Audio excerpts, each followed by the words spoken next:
There we go. Yeah, this is nasty, bro. This is great. This is awesome. This is what I've been waiting for. Oh man. A whole 2 weeks gone, and this is what we come back to. Nigga, it's not over. Wait. Man, this is what I've been waiting for personally. Oh, not the shake. Damn, this is insane. Oh man, he got the blockers on. This is great. Yes, sir. Yes, sir. This is great. Oh man, this is a great. You know, I got two. I got 2 questions for y'all, man. 2 questions.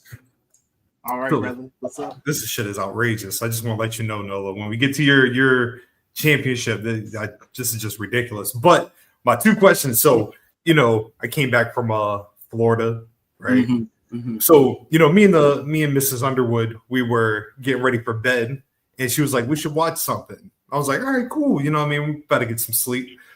So I do what I normally do. I put on YouTube, right? And she looked at me with such disgust. And apparently there's a thing I didn't know about men watching YouTube. Yeah. Oh, okay. What is this thing that you a thing? Yeah, it's a thing. Yeah, we're like, if nothing else, a man is always going to watch something on YouTube. It's convenient. It's very like it's there. You can pick any topic you want. You know what I mean? You might not necessarily want to be on streaming. Being on streaming like for a long period of time starts to feel like, okay, I need to get back into the real world. Some people's real world is cable news, maybe some regular television, maybe a sitcom, which you can find on streaming. But like, you know, I just think that it's something with that in the way that we're wired in this gender and like things being convenient. Hey, bro, you can't get full episodes of Rap City on any streaming site, but you can get them on YouTube. That's the best point. Like some certain things are underground, and you know what I mean, folks was able to get them on there. Like I appreciate that about the platform, which wasn't always a thing. Go ahead, bro. Go ahead. No, I was gonna say it wasn't always a thing, though. You're right. That's like, you know, YouTube used to be cracking down on certain things, and they still do. But like certain things get swept under the rug depending on where the upload is at in the algorithm. So I look at it like this: if you're paying for it, I see no problem. Absolutely. No. My question to y'all is, what do y'all normally watch on YouTube? Like mine's is a variety of nerd, hotep, graps. Music, you know what I mean? Like, I love the option that, like, all right, boom, I can watch this Kenta Kobashi match. But if I want to go back and watch 93 New Jack Swing videos, I have that capability, right? Exactly. I watch a lot of video essays. I'm in the middle of watching that was it FD Signifier? Yeah. Oh, the joint with Lupe? The 2-hour Lupe video joint. Yeah. So what do y'all normally watch on the tube of you? Personally, my guilty pleasure is you seem like you watch a lot of dictator videos. Oh, really? Oh, I am not the face of fascism on this podcast. That would sadly be you, Mr. Scotland. It's even in your name. So we will go with I like chiropractic videos. Because I enjoy the popping. The popping is nice. That's how it gets. Okay. Yes. Y'all definitely got that variety too. I think like go-to is definitely always like music stuff, music content, go-to stuff. Definitely video essays for television and film. Huge on that. Definitely the Graps is in there. You know, relevant Graps content on YouTube, art stuff. But I'm real big on cooking content too. You know what I mean? So that's, you know, that's kind of like my ASMR vibe, I guess. But I mean, even if it's silent or not, you know what I mean? I definitely enjoy it. Like, I definitely go down cooking rabbit holes. I do love me a good cooking video. Like, nice I do as well. Mine is Scotland sending his terroristic one guy that used to love hot dogs and everything that he cooked. Oh yes, brother from Japan. Fucking hate him. Yeah. Hit him with a passion. Yeah. Man, what like that was everything got hot. Everything had a glizzy low, and he just made atrocities. Like I've never seen somebody cut meat using like he's cutting the hot dog using a pair of scissors, and I just thought that was outrageous. Yeah, that's right. Yeah, don't insult my intelligence like this, man. I went to culinary school for this. Even like kitchen scissors, it's like this is wild. No, that's crazy to me. He's not even using kitchen scissors. He's using regular like plain old shit that you use in preschool. Right. He got the bowl cut. Everything is just not good about that. But the real question of the week, it's stems from a tweet I saw earlier this week, and it's relating to the Clips, right? Clips just dropped. I can't see nothing beating this album for album of the year in my book. Like, just an incredible, you know what I mean? Let God sort them out. But the question that of the week is somebody tweeted that Clips are not Southern MCs. And I want to ask y'all, gentlemen, what is your opinion? Are Clips, Pusha T, Malice, are they Southern MCs despite having like a New York-esque flow? What do y'all think, man? Nolo, you want to go? Just because they are greatly influenced by East Coast rappers such as the Notorious B.I.G. does not change the fact that they grew up and have lived in Virginia Beach, Virginia since 1979. So why are these people? I don't know why New York likes to do this, because it'd be New Yorkers a lot. Just because somebody was born there, they'd be like, yeah, they from New York. Dog, y'all left when y'all was like 2. Mm-hmm. What you are from where you're from. Where did your formative years happen? Mm-hmm. Their formative years happened in the 757. So they are Southern rappers. Nigga, when did you start pushing that weight? When you were in Virginia. Exactly. So here's the thing, like, we can't, and this is a disrespect to Southern hip hop. We like to have cookie cutter ideas about like what it means to be a Southern MC. You know what I mean? I love y'all. My bad. Shout out my boy. Love. Right? Love. What's the boy from New York though? Who? That made that tweet, that post. I can't remember the brother's name, but okay. I think he was from New York too. Okay. And I mean, granted, that's probably somebody from the East Coast trying to say something about the type of hip hop that the Clips makes, the hip hop that leans towards, you know, heavy, you know, detailed, annotated lyrical content. Because I had a tweet today myself about coke rap and how like we can't keep oversimplifying Pusha T's and Malice's music and calling it coke rap. I'm like, if anything, the Migos made coke rap. Like they're like quick little references to like they're quick references to how things go in that economic trade down there. It wasn't necessarily like you know, again, Migos Clips, right? It's two different styles, but we can appreciate both, but we don't necessarily have to say that like the Clips aren't in the pantheon of Southern MCs. And maybe that person got an idea about what Southern MCs are to Southern MCs credit that kind of takes away from the Clips, which the person probably didn't mean to necessarily disrespect Southern hip hop, but it just sounds like we have this one track idea of what a Southern MC is if they have an accent, if they rap a certain way. Because when we say JID isn't, what we say about somebody like JID? Like he's obviously a Southern MC, but his content leans toward that more, you know, he don't make trap music. You know what I mean? So like, but they definitely are just based off region and the place that they're talking about. They have a song called Virginia. Just like so, that's certain people's favorite Clip song. Oh, it is my favorite Clip song. So yeah, I'm shut up. But yeah, it's. When they started off the Tiny Desk joint with Virginia, nigga, I was in the hotel room like to the TV, so fucking proud. I know that was it for y'all, and I didn't even think about it. I personally wanted Mama I'm So Sorry, which they ended up doing. I either wanted something off, I wanted something off of Hell Half. I either wanted Mama, I'm So Sorry, right? Which we ended up getting, right? We ended up getting Keys Open Doors. My You shit. dig what I'm saying? Mhm. But the fucking intro to that Hell Half, that track number 1, man, we got it for cheap. And that's the mixtape series that my guy Ab Lava is featured all on. Shout out to North Philly. Shout out Re-Up Gang. Doorman, come on. What, you know what I mean? Like, I listen, and it hits. You dig what I'm saying? But like that's what I personally wanted. But perfect Tiny Desk, bro. Perfect. Bro, somebody even retweeted Family's Rock and Roll. I've heard that song a million times, and guess what? It's gonna be played 1,000,001 times. I love that song. Another Southern MC. That was a Southern single. You know what I mean? The Brass. Pharrell was trying to say, yeah. So yeah, we know what's going on. I still want the Family shirt too, because homie had it on in the front video. The DJ. Yeah. I still want that Family. I'm still looking. I think it's on eBay. They got a couple hundred, but I think I'm gonna treat myself to that for next week. As you should, bro. You deserve it, brother.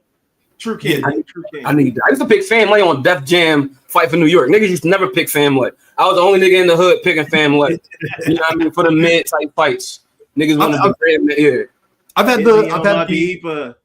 I've had oh my god, I love that song. I've had the pleasure of meeting Family. You know what I mean? I met him at my time when I was at Z104. You know what I mean? Just randomly was at the radio show. Fuck Z104, by the way.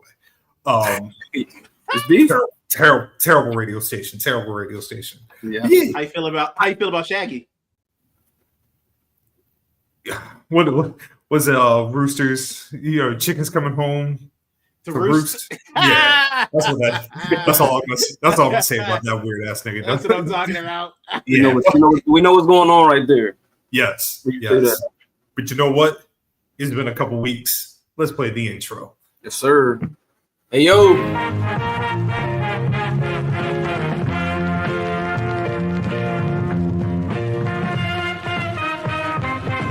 Real trap shit. This is the peak of professional wrestling. I love it.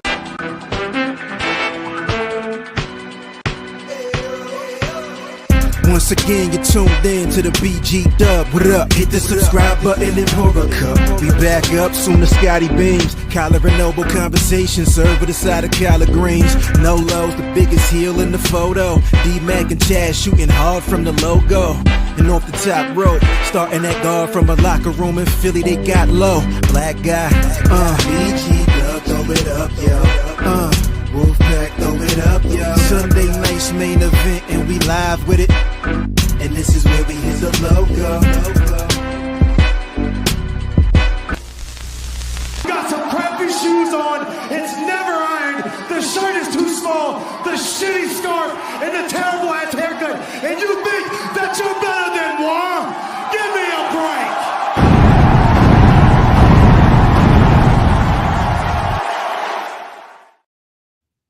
And welcome to the 207th volume of the Black Guy Wrestling Podcast.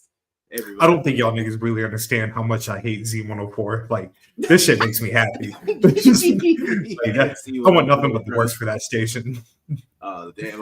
I knew you ain't gonna fuck with them, but I didn't think it was that deep. Oh man, that's great. I love it. Oh yeah, man. They are a horrible radio station. Single-handedly, that whole unit ruined radio in the 757. Damn. But that's a story for another day. Craziness. Welcome everybody. Thank you for still rocking with us. You know what I mean? It's been a couple weeks. We here. You know what I mean? I understand you probably see Nolo with this title. You probably don't want to tap in, but that's okay, man. I'm here. Lowe's here. Chaz will be here later. You know what I mean? The real winners. Did y'all? Oh man. You see, this is exactly what I'm talking about. This is actually, you took the shot first. I was asking the question. I didn't even say nothing about you.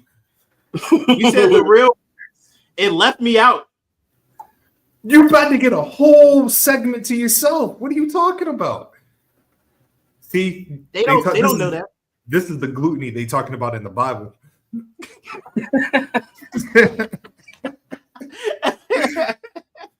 Shit is crazy. Cool. Coming in first, it is your poetic professor, Scotland Underwood. Cheers. Coming in second, it's your boy. Thank you, Nasty. Thank you very much. It's your boy, King Nolo. Kane. Right. That's crazy. This is definitely a repackage, bro. You know what I'm talking about. You already know who it is, man. Y'all always had the utmost respect. It is the fifth chair BGW pod, low from the league, AJ Styles P, the Liddish Bulldog. Hey, my brother. Hey. Look at that. What's going on, fam? That time it was incredible. Salutations. And cheers as well. Cheers as well, yo. Cheers. I got water. We're doing on, keep it strong. Don't you let this burn around. It's All-Star Weekend. My boy feeling good. Yeah. We back. Good evening. What's up? Brother Chaz, what's up, man? That's the mother in the background. Say hi, mom. Hey. What's up? Peace and love, brothers. Boy, Peace and Nolo, love. you look like Dave Chappelle when he was the weatherman. My name is Alfred Sims. Goddamn, Alfred Sims looking nigga. Yeah, we posting. It look like you just came up from ground zero. I'm posting it, bro.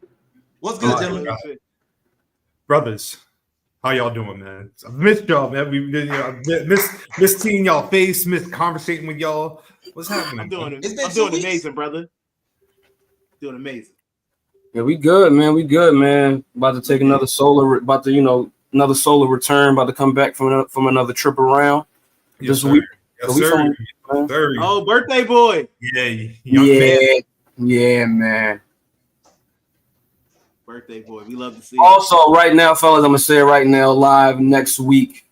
I will be off, if that's cool. It just it's not nothing for my birthday. It just coincides with my niece's trunk party, who's attending LaSalle University in the fall. Shout out to her, my niece Ari. Yeah, so it's just she's having her trunk party, so I'm gonna have to oblige to that. So I'm gonna miss you.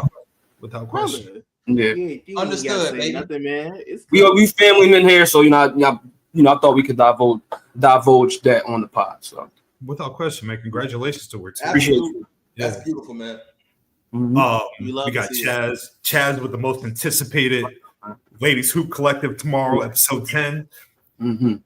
Yeah. Hey, niggas. All-Star Weekend. Woo-wee. It won't All-Star be much. Weekend, man. It won't be much on this one because Stud Buds did the job for me. You know what I'm saying? Yeah. That content was crazy That all content weekend. is fire. It's You hear me? cracking, yo. This shit is crazy. We So, be looking listen, good. It's gonna be stats. It's gonna be a stuff. But once we get out the way, sit back, crack open one, and enjoy the This shit. shenanigans of black women and other women and studs, because they all matter. Hey, y'all, man. It's all intertwined. Oh, your sister was out of Indiana living it up. Oh, yeah. Shout out to my boy Dre's sister too, man. Hey, Do a lot for the New York basketball scene, man. Mm. see it. Drop her ad, Dre. You know, I was listening to the Almanac before I was getting everything set up. I'm sorry, bro. Greatest podcast of all time. Them niggas is phenomenal. Straight crack. Hilarious. All crack. All dope. Every episode. Yeah. I didn't get a chance to listen this week because I had to prep for the fight of my life later on this podcast. Oh yes, And, yes. Yeah, fight of my life. We ready, man. We gonna see how this goes. About what this is. Oh yeah, I'm excited. So we not gonna waste no time. We're not even gonna waste no The time. way it's Yeah. getting prepped, I'm intrigued. I'm really excited to know what this is. So I've actually done proper format this time. Like, Ooh. so yeah, we good. We locked in. That's in. nice. First things first. Couple key things, house business. You know what I mean. TNA Slammiversary is happening as we speak. Pre-show's on. Me and Lorenzo will be going for the inaugural mid-card championship. Mid-card predictions champion. The winner gets to name what the predictions title is. I'm excited. I love my brother Low. He gonna lose, but it's all good. I mean, we made similar calls. You know what I mean? It's cool. We made similar calls. I think only differences is I got Masha, Scott got JC, I got my Rascals. You know what I mean? So I think it's like one more, but besides that, you know what I mean? Oh, and the Elegant Brand. I saw that nigga put Masha, and I just started rubbing my hands. I was like, yeah. This nigga said, yeah, it's over. Because I'm like with the I'm like, y'all see the vision, man, but I don't. Let's have some differences here. But yeah, man, shout out to JC. It's a lot of good shit going on right now. I have a question. Do you think that there's a chance that they will actually let Masha have both belts? Damn. Okay. You know what it is. You know what it is, baby. You know what it is, baby. I'm like, I see the vision. Yeah. Yeah, man. It's gonna be a good show. It's gonna be a good ass time, man. Shout out Mike Santana. Oh yeah, this shout out the Trenches. This has got to be Mike's coronation, bro. This is Mike's time, man. Yeah. Yes, absolutely. Like if brother, JC winning. Peace of love, man, Jonathan. Happy celebration, boy. Yo, you know, like I was watching. I had GCW on because you know they're in Coney Island last night. So Mike Santana, he was wrestling Matt Cardona, but as I'm watching it, I'm like, man, Mike Santana, like he might be the next big breakout star, like in the next year or so. Don't you think so? Like he wins this title, but then after that, like the sky's the limit for him. Mm-hmm. Yeah. And TNA becomes more relevant again. Now, granted, we've been here. You dig what I'm saying? Like I feel like when Kenny was walking around smashing shit, pause. You know what I mean? Belt collecting. Yeah, but you know, it was, you know, iteration of Impact was still there. I feel like this is really how TNA gets back to where it wants to be with him driving the ship. He just shout out. Struck it hot with y'all first. Thank you, bro. Thank you. Thank you so much, man. Yeah, thank you for tapping in. Comment all you like.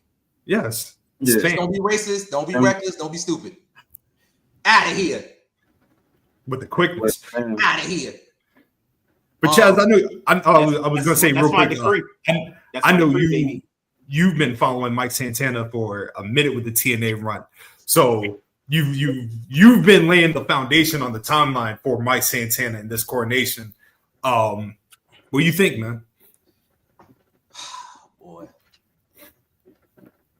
you know what? The thing I always like to say, well, just recently, you can have all the tools, have everything in your checkbox, and you still not be considered a main player by the power that be. So a lot of times when we see somebody like a Mike Santana or like a Ricky Starks or somebody like where you see it before everybody else, like you know this person has all the tools. It's just that are they going to allow this person to flourish? And again, Mike Santana is not a victim, but a component of betting on yourself and at the right place at the right time. He hit both at the same time, and that's a deadly combination. And he just not always, but once he was able to break away from what happened to AEW and they allowed him to be who he is. And that's another thing, Scott, you like to say, like a lot of times you don't have to do too much. Just be believable. Like I believe everything you're saying. I believe what you represent is who you are. There's no fake gimmick there. Mike Santana, who he is in the ring, is Mike Santana is outside. He might be more soft-spoken outside of the ring, but when them lights cut on, it's all gas, no brakes. And he just represents that grassroots, that ground fed, that he represents the streets in the best way possible. So to see somebody who is not a typical heavyweight champion, but at the same time is a heavyweight champion you can believe in, these are the moments where it's like, okay, as much as I want to say fuck this shit some days, I can't let her go because I have to be around for moments like this when you see the coronation of somebody who did it the right way, went through adversity on in and out the ring, got hot at the right time, linked up with the right promotion, and they're putting all the keys in his pocket and letting him go. And it's the right call because there hasn't been a stadium, there hasn't been a venue, there hasn't been an arena where he hasn't got over. Not one time did he not walk in. Yeah, that's what I'm saying. Like, that's what I'm saying. Hood be out, man. Please love Mike Santana. Obviously, Puerto Rico's like the culture loves Mike, and he loves it back because again, that's who he is. He has never tried to be anything but Mike Santana, and so when you see that, you hope and pray it gets rewarded. So, yeah, man. Like I said, like I've been there since not day one, but just an avid follower when he came to TNA, and I was happy he was able to do what he needed to do. It's gonna be a celebration. One time for Mike Santana. Mm-hmm. Yeah, man. As someone who knows about coronations, I feel like tonight we're gonna see some coronations.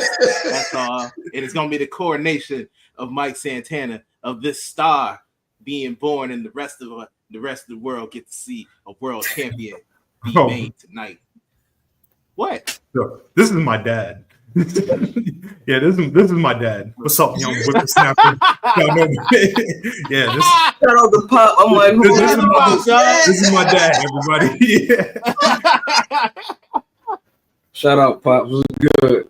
I'm like, yo, we got a wild Daniel reference right now, bro. I'm like, who this? Like, my man said, funny. Wahoo McDaniels. Yo, hey, Yo, salute. if you like genuinely, if you want to know, like my pops could tell you the knowledge. You know what I mean? My dad, like when I talk about like the importance of like wrestling at Scope and Coliseum, my dad was there for all of that. Mid-Atlantic Championship, his favorite tag team was Gene and Ole, the Anderson brothers. So yeah, so what's up, Dad? How you doing, man? Yeah. You love to see it. yeah, we're gonna talk a little bit of shit about the Coliseum later. Hey, look at that. I mean, it's some recent shit, but we're gonna even know. Y'all know. Yeah. You know, y'all know, man. Let's get the most negative part of this show out the way. So, as everybody can see, unfortunately, we have a new BGW predictions champion. Yeah. Is there anybody here that wants to do the intro for Nolo? If not, I will do it. But does anybody want to do this? I ain't prepared nothing. I got it, man. I got it. All right, thank you, Chaz. You got it? That's what I'm talking about, Chaz. A brother in arms. Brother in arms. You picked right. So you He won. did. Congratulations. Oh, that's it? Okay. That's what's up, brother. That's fine. Ladies and gentlemen, boys and girls, children of all ages, Hey. put your hands together. Get your soul right. Get your blackness black as fuck. Because Alfred Sims, a.k.a. King Nolo, is your new BGW World Heavyweight Prediction Champion. Ah, man. Thank you, Chaz. Thank you. Yeah, Thank you you. First of all, we have to raise your glasses. Raise your glasses, everyone. Here you go. I got some nice little Hennessy for Java myself. cup, so it's good. Got the Something in here. Ah, man. Delicious. Thank you, everyone. This has been a long time coming. You got 30 seconds. That's fine. And I'm going to make the best of these 30 seconds. Nigga. So, first and foremost, I'd like to thank my brothers for being the greatest of opponents. They have stopped me at every turn from winning. Every time I thought I was about to win, some bullshit would happen, and I'll come in second. This shit is crazy. But we did it. Mama, I made it. This is what we've been waiting for. Kang Nolo is here. And I'd like to thank you all my loyal subjects. Thank you. All Time's up. All the I'm done. Noloites. All the Noloites in the Noloites. Oh, man. This is what we've been waiting for. This is what we've been waiting off now. No, this is my time, and I thank you. But that's all, man. Nothing. Oh yeah, much love, absolutely. Much love to Pops. Appreciate that lesson, man. I'm sorry that my dad's first time watching the podcast is having to see this bullshit. What bullshit is it? This is I will say it was worth it to see Wahoo McDaniel's name pop up on the blackout. Yeah, I'm like, yeah, that's it. You never gonna see that on any other wrestling podcast. yes, That's what we do. Whoever this is a fan of this show, like, who is this? Like, I'm like, whoever, that makes sense. Yeah, I mean, apple don't fall too far. But yeah, fellas, Nolo is the BGW champion. I guess that means that we have to show him the proper respect. His next title defense will be SummerSlam weekend. So, and keep in mind, it was out of the goodness of my heart that I had to inform Nolo that he was the champion. See, look, even Brother Gerard knows. Brother, what's happening, man? It's unfortunate, man. I know. I'm sorry that you had to tune in and see this. What's good, buddy? What's good, You let him. Hey, brother. Hey, bro. I would just like to say thank you to all of you for. I couldn't have done this without y'all, and I love you all dearly. I love you too, Nolo. Thank you. So just to keep y'all up on the scorecard, both of y'all are right with Dallas and Brand. Okay. Cool.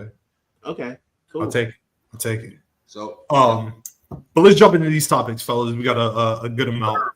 First, I do want to start out with a more serious convo, and that was All In. We had the announcement of Adam Cole. That was yeah. And the reason why I'm starting out with this is just because, hold on. To answer this question, which is the longest reigning champion of all time, that would be D-Mac. It is D-Mac. D-Mac is D-Mac, who is not here. Yes. The shortest reign. Who's the shortest reign? Probably definitely you. Oh, I thought it was me. No, you good. But okay. I might have the shortest reign, but who has won the most? See, this is the type of bullshit I be talking about. Just because you win a title a lot of times. You know who also won a lot of titles? Carlos Colon. You know what I mean? Because he made himself the champion. That's what you are. Carlos Colon. Carlos Colon is crazy. That's crazy, bro. You know, that's crazy. In the locker room type shit. You know what's crazy?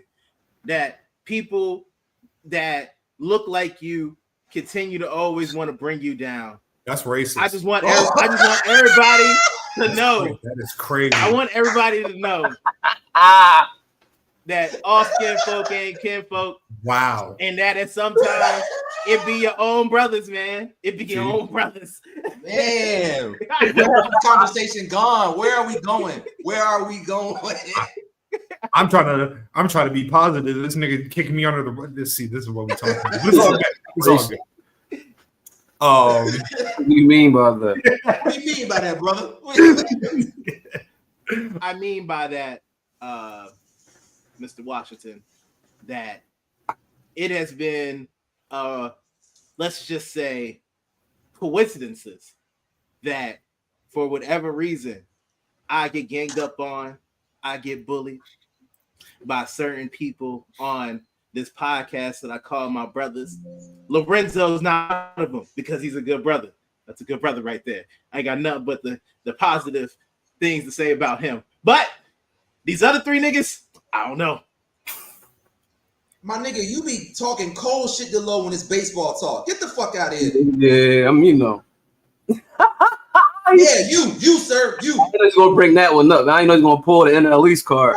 Nah, brother, that's baseball. What? So it's a sport. It's a sport. It's baseball. I did start the last. I think I started some trouble last week about Acuna, but I was giving Acuna credit.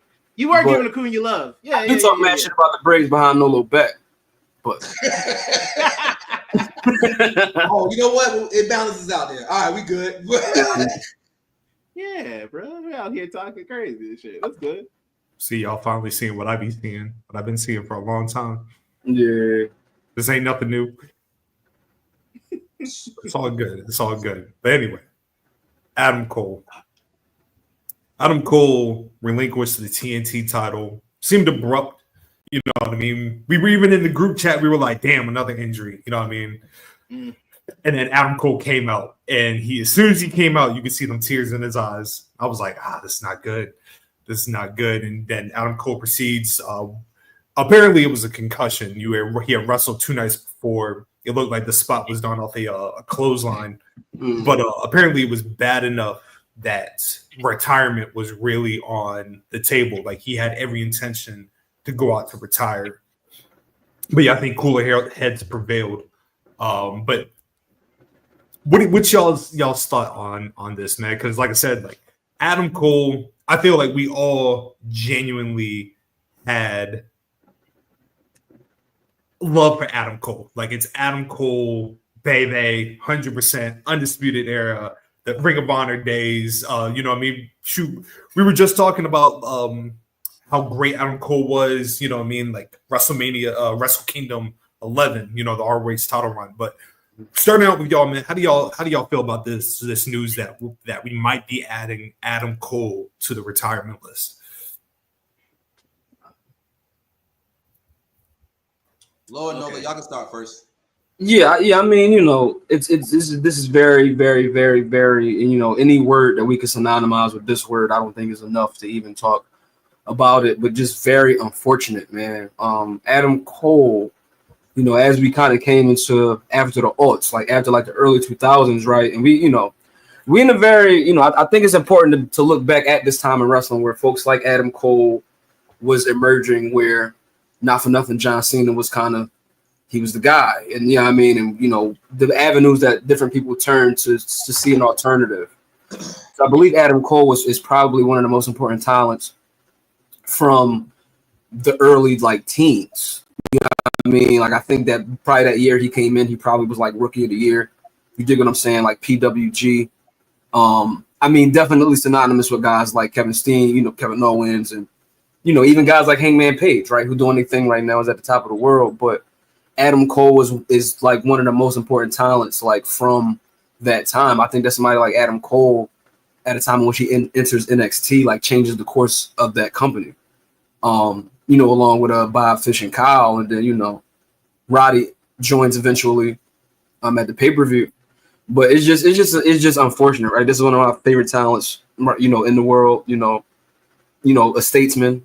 You know what I mean, from up here in PA. So yeah, man, I just really wish my man the best. I really hope that his health in general is fine coming out of the procedure, and that, you know, it's another life to live, even if it is one to be lived after pro wrestling. But yeah, shout out to the guy Adam Cole, baby, man. One time for the guy, man. Boom.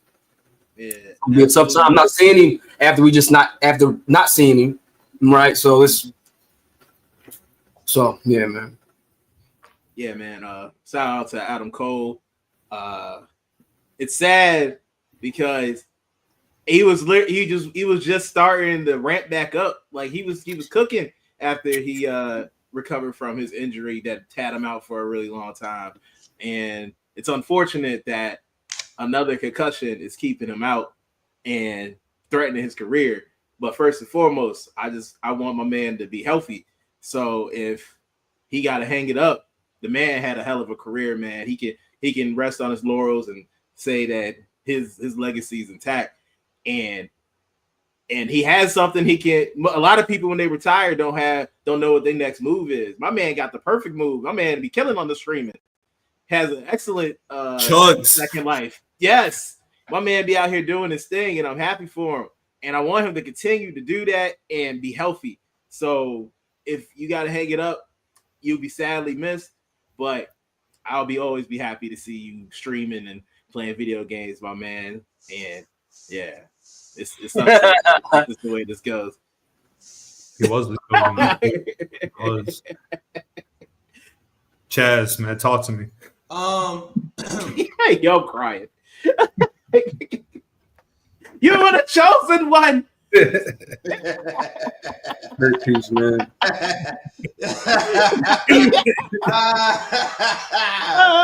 I'm happy we all understand that reference. That's yeah. Oh yeah. Yeah. Oh yeah. Boy.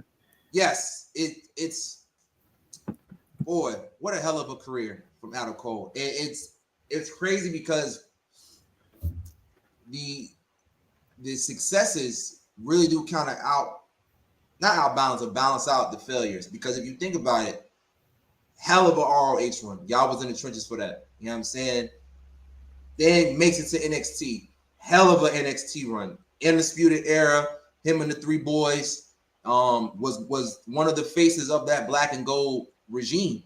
And it was in the midst of doing wrestling with other big names that are doing their thing now.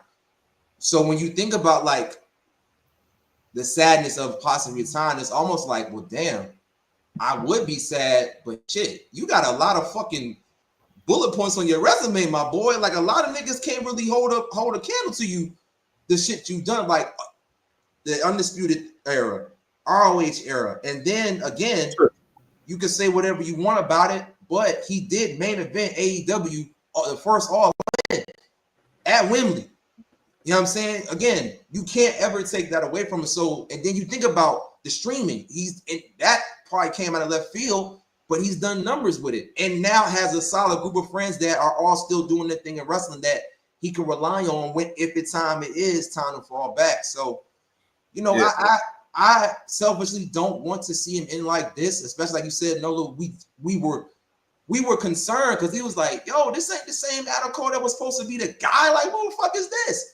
But he was caught up in certain situations, certain storylines that he had to, you know, finesse his way and get his way out of. And once he did, once the deck was cleared, it looked like, okay, here's AC, here's Boom. You know what I'm saying? Here's the guy we love. He's about to, like I said, Obi-Wan Young and Annie, like, oh, he about to do it. You know what I mean? Like, he got the force. He about to take over. And then concussion. And I just knew that match between him and Kyle Fletcher was going to do numbers. You knew it was going to be a banger.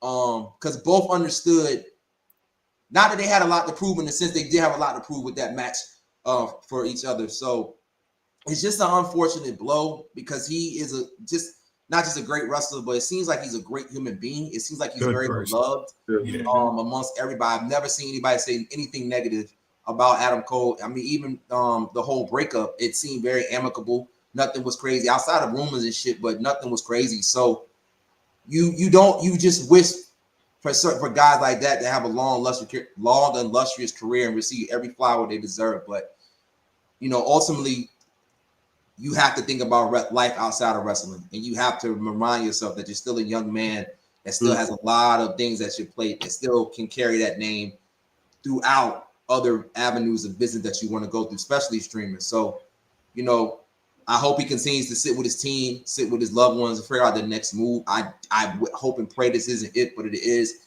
God damn it, AC, you have a hell of a career that you should be proud of. Mm-hmm. I could definitely see, like, you know, I mean, he was doing the commentary work on a Collision, so I could see him doing some commentary work. Like I said, I subscribe to his video game channel. He's entertaining on that, so he's going to be good on that front. I really don't even think like our words can convey like how wavy Adam Cole is. Like, Nick, I have never met nobody that when you say Adam Cole, baby, like, you know what I mean? Like, that's only one person could do that. Yeah, one person got that. Yeah, like, like, you know what I mean? Like everything about Adam Cole, the mute, like every theme he's had, you know what I mean? The in-ring talent, like he's absolutely incredible, man. Very much hope that, well, first, very grateful that he said something. Because, you know what I mean? Some wrestlers have that mentality like, yo, let's just go ahead and get this match over with. Or like some people will be like, let me just have the match with Kyle, be done with it. I'm very grateful that he was able to tell Tony Khan and the people of AEW that he wasn't feeling well. And salute to AEW for, like, because I know that wasn't an easy conversation for Tony Khan to have. You know what I mean? To tell Adam Cole, like, hey, we need to bench you for this amount of time. Like, I'm sure that was not an easy conversation to have. But like I said, for everything that we have, I hope that his health it steadily improves. Luckily, we have the memories of Adam Cole, like the great matches, the War Games, Pat McAfee, the Ring of Honor joints, joints he did in New Japan. Even the stuff he was doing, like I know him and Kyle would have had a banger of a match. Him and Garcia had a great match. Yeah, it's going like this one is tough just because, like I said, you can tell how much that shit meant to Adam Cole, how much he loves the game. Shoot, the AJ style matches, yeah, fire. Yeah, sure. Yeah. Come on, dog. Come on, Yeah, bro. they could. Don't front, bro. Don't front, bro. I was there with you. I was with you watching them. We was watching them together. Yeah. Now, were we hating on the match going into the match? 100%. You were correct. Yeah. Hating. But as the match is going on, we love that shit. Don't do He that. said, "Sure, it's Chris." Oh shit! Oh weak! Come on, dog. I'm not You going gotta to do sit. Gargano and Cole like that. I'm not going to sit here and say like those are my favorite matches. I never said that. I ain't leave. You know what I mean? Like stayed all the way to the end. I Wasn't one of their matches like one of the joints like 75 minutes or some shit like that? It was a long one. It was a long one. It was long. Felt like I don't know about 75. I don't know about 75 is crazy. but it was long. God! they could have called it a career after that. Hey, Oh, yo, God. come on, dog. We gotta do this. Woo. This ain't Oh right. my god. That sure was tough, man. My bad. Yeah, 47. Oh God! 47? That's Wow. 47, Scott. Wow. That Yeah. shit felt playable. Yeah, and then we got another 39. Goodness gracious. Yeah, they just put them Jones up on the vote on the YouTube. I saw. Mm-hmm. Saw it. I just kept scrolling. He said 75 minutes. That's nuts. You said it was 45. That's insane, bro. That's wild. 75 damn minutes. That's the Cell games.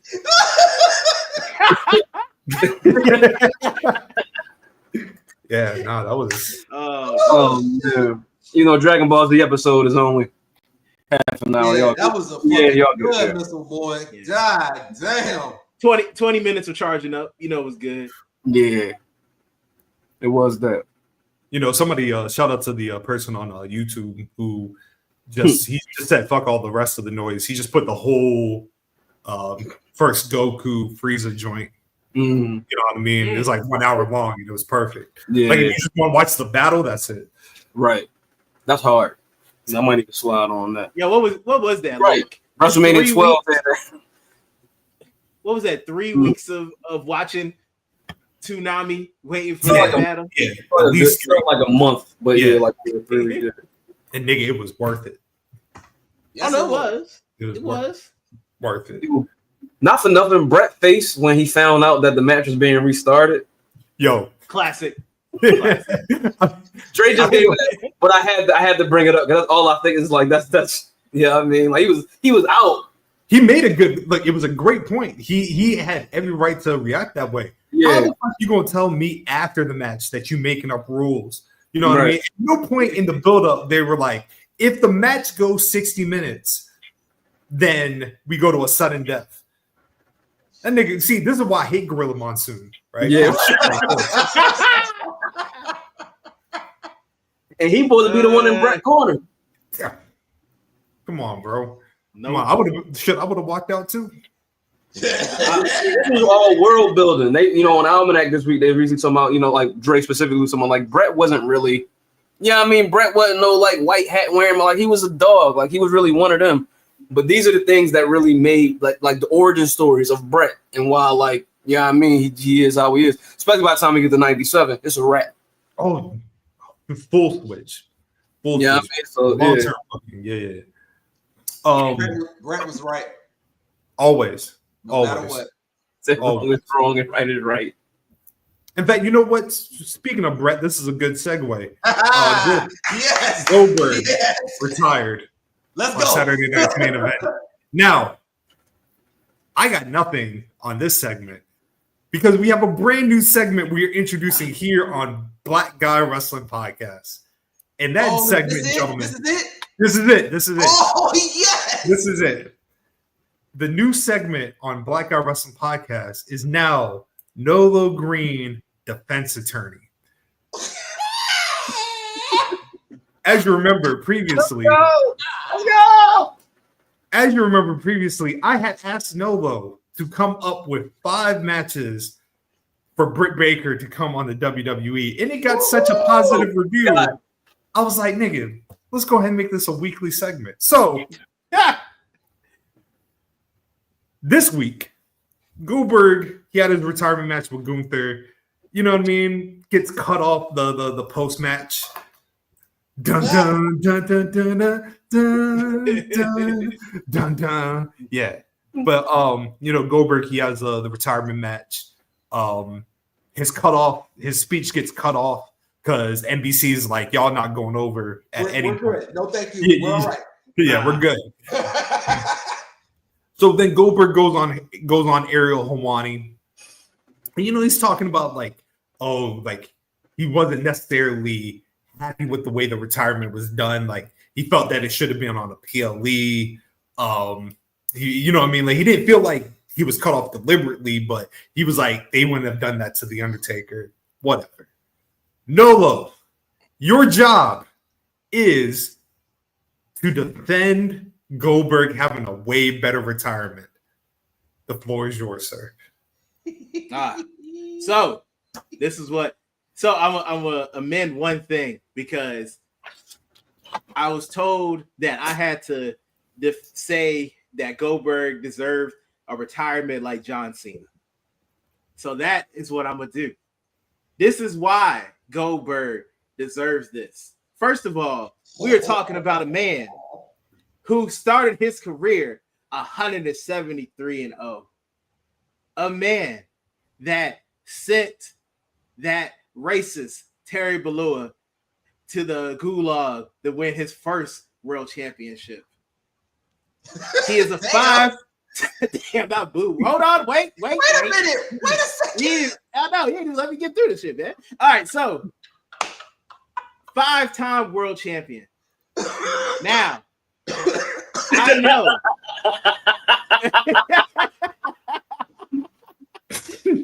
He may not be bigger than the nightly news, but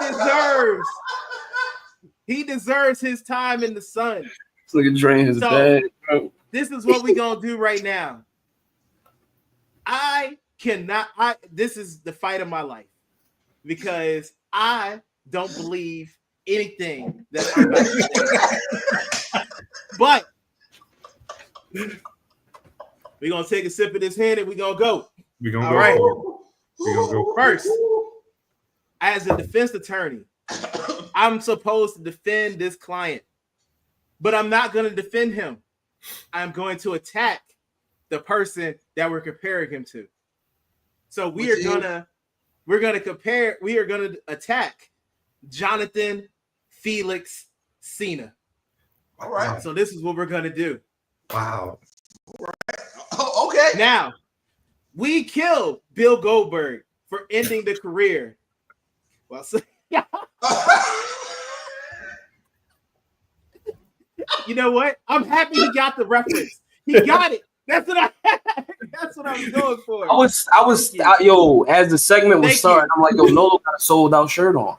Thank you. That's pretty good. That's pretty. You know the knowledge, baby. I ain't even. All right. So first of all, Goldberg is trashed for ending the career of Bret Hart. Jonathan Felix Cena has buried many of people. He deliberately stopped the push of the Nexus. Let me stop first. Can I get my shit off before you come at me? Can I stop? We have rebuttals later. Let me get this shit off. Goddamn. All right, thank you. This is the best segment of all time, Scott. All right, this is the best of all time. Okay. Also, John. Y'all know where Sold Out 97 was, right? Oh shit. I'm sorry, 99. Oh my god. First off, John Cena is a misogynist and a womanizer. Oh shit. Yes. Let's not forget what he did to Melina. Let's not forget what he did to AJ Lee.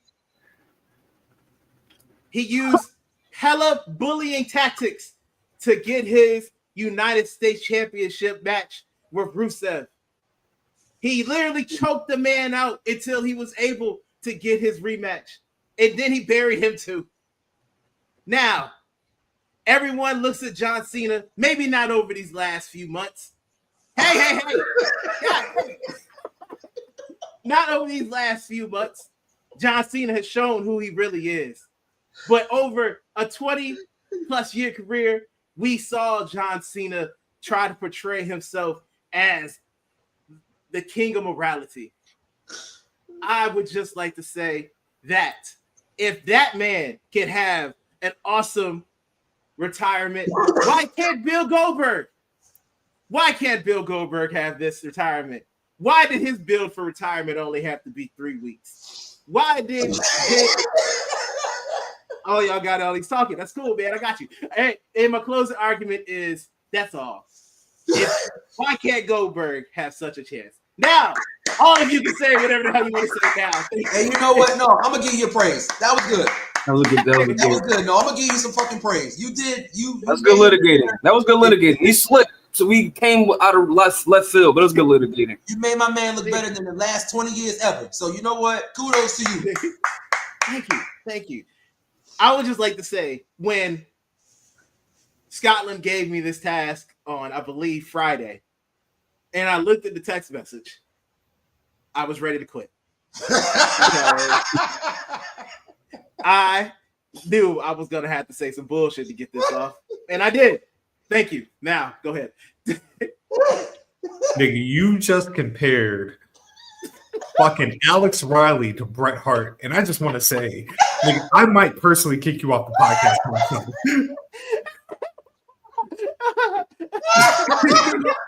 Nigga, what? That was. You did not convince me at all that Goldberg deserved a bigger retirement joint than John Cena. What? Because it's not possible, nigga. Why did you gave me impossible task? You like the people that was, like when the Unabomber had to go up there and you had to be his defense attorney. That's what it was.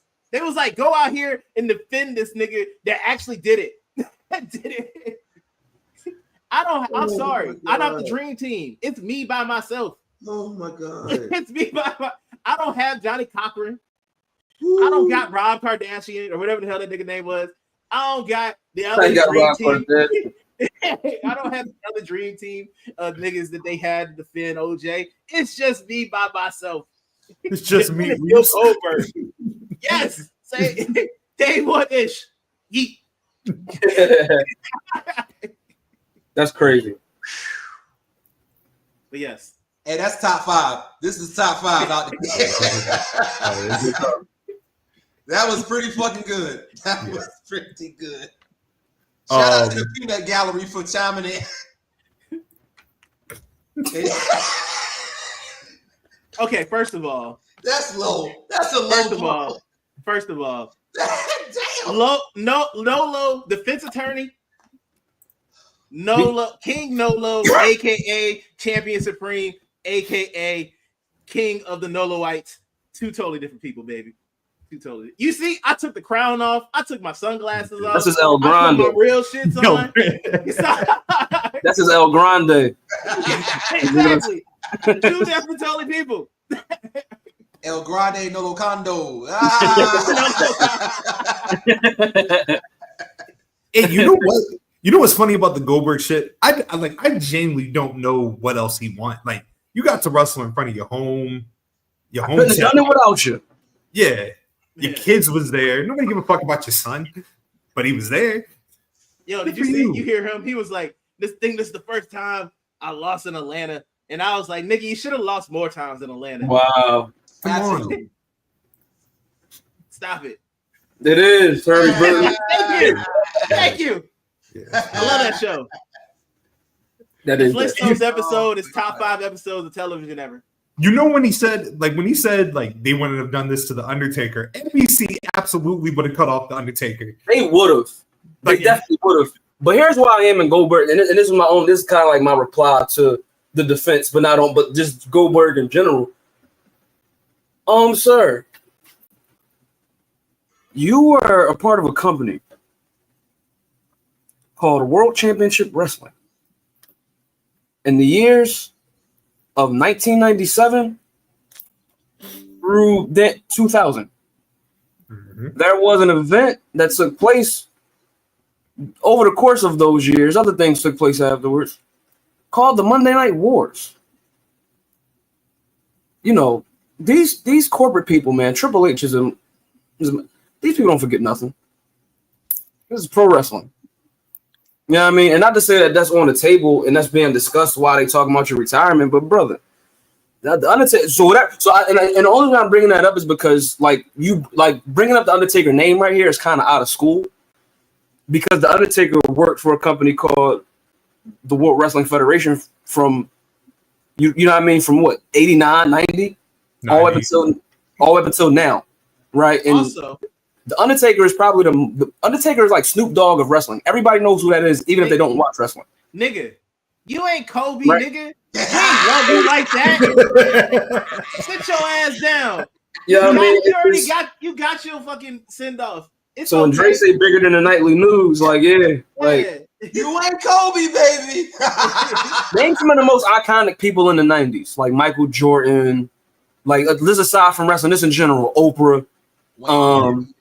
Bill Clinton, Val Kilmer, Bill Clinton, right? President, right? You got different actors. Lewinsky. I was definitely gonna say Monica. Bill Goldberg think he wanted them in the 90s. He think he wanted them. He think he wanted like the Mount Rushmore of like. He definitely think he wanted Mount Rushmore of wrestlers. But I'm like, yo, Bill Goldberg really like, which he was national phenomenon. You know what I mean? So pro wrestling, but it's his ego is a bit. Yeah, it's a bit. You know who the perfect comparison for Goldberg is?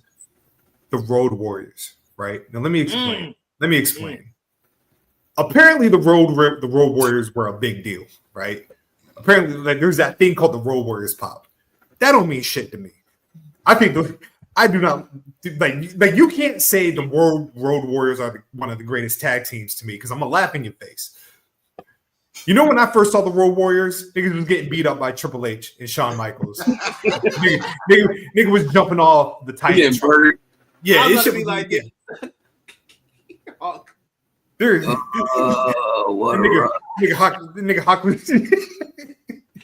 Hawk was doing drugs on TV. That shit don't mean nothing to me.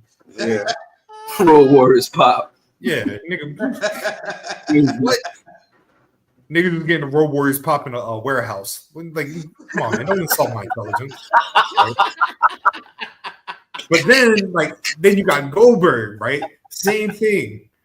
Wrestle for like 2 minutes, 2-3 minutes, right? Oh just a classic.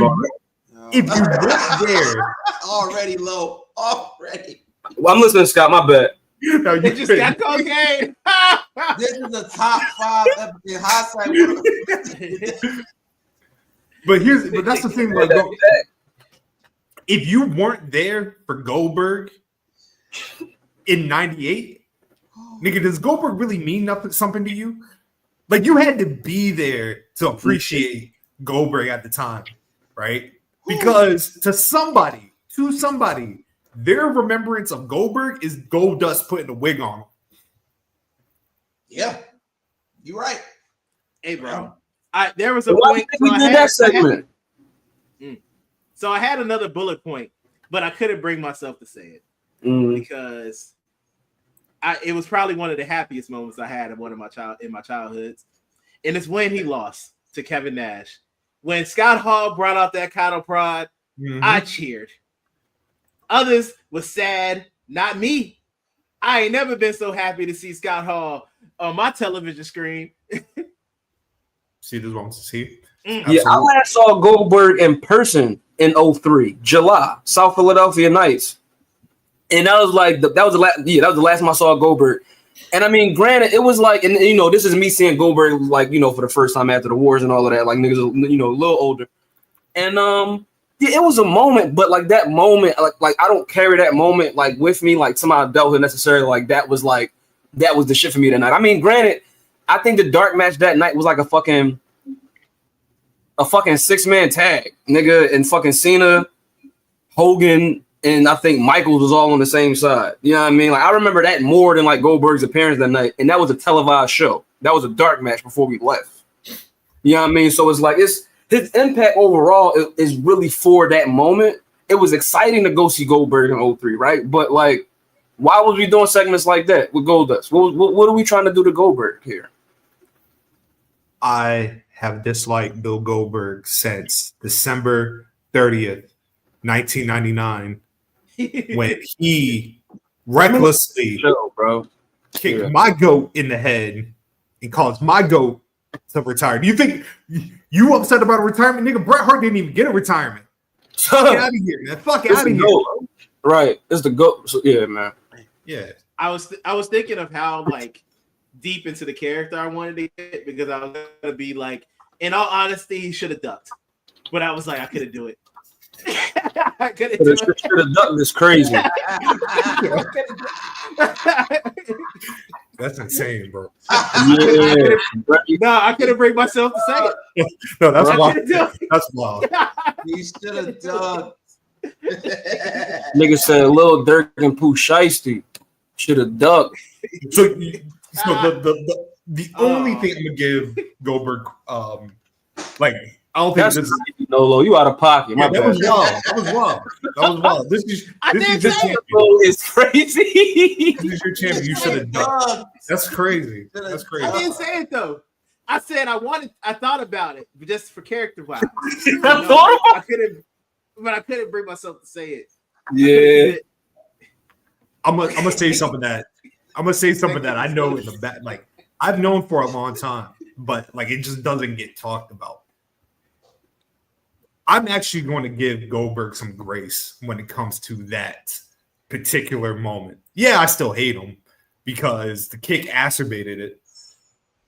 But Bret Hart actually got an injury prior to that kick. Yes. There's a spot in the match where he goes for the figure 4 ring post joint.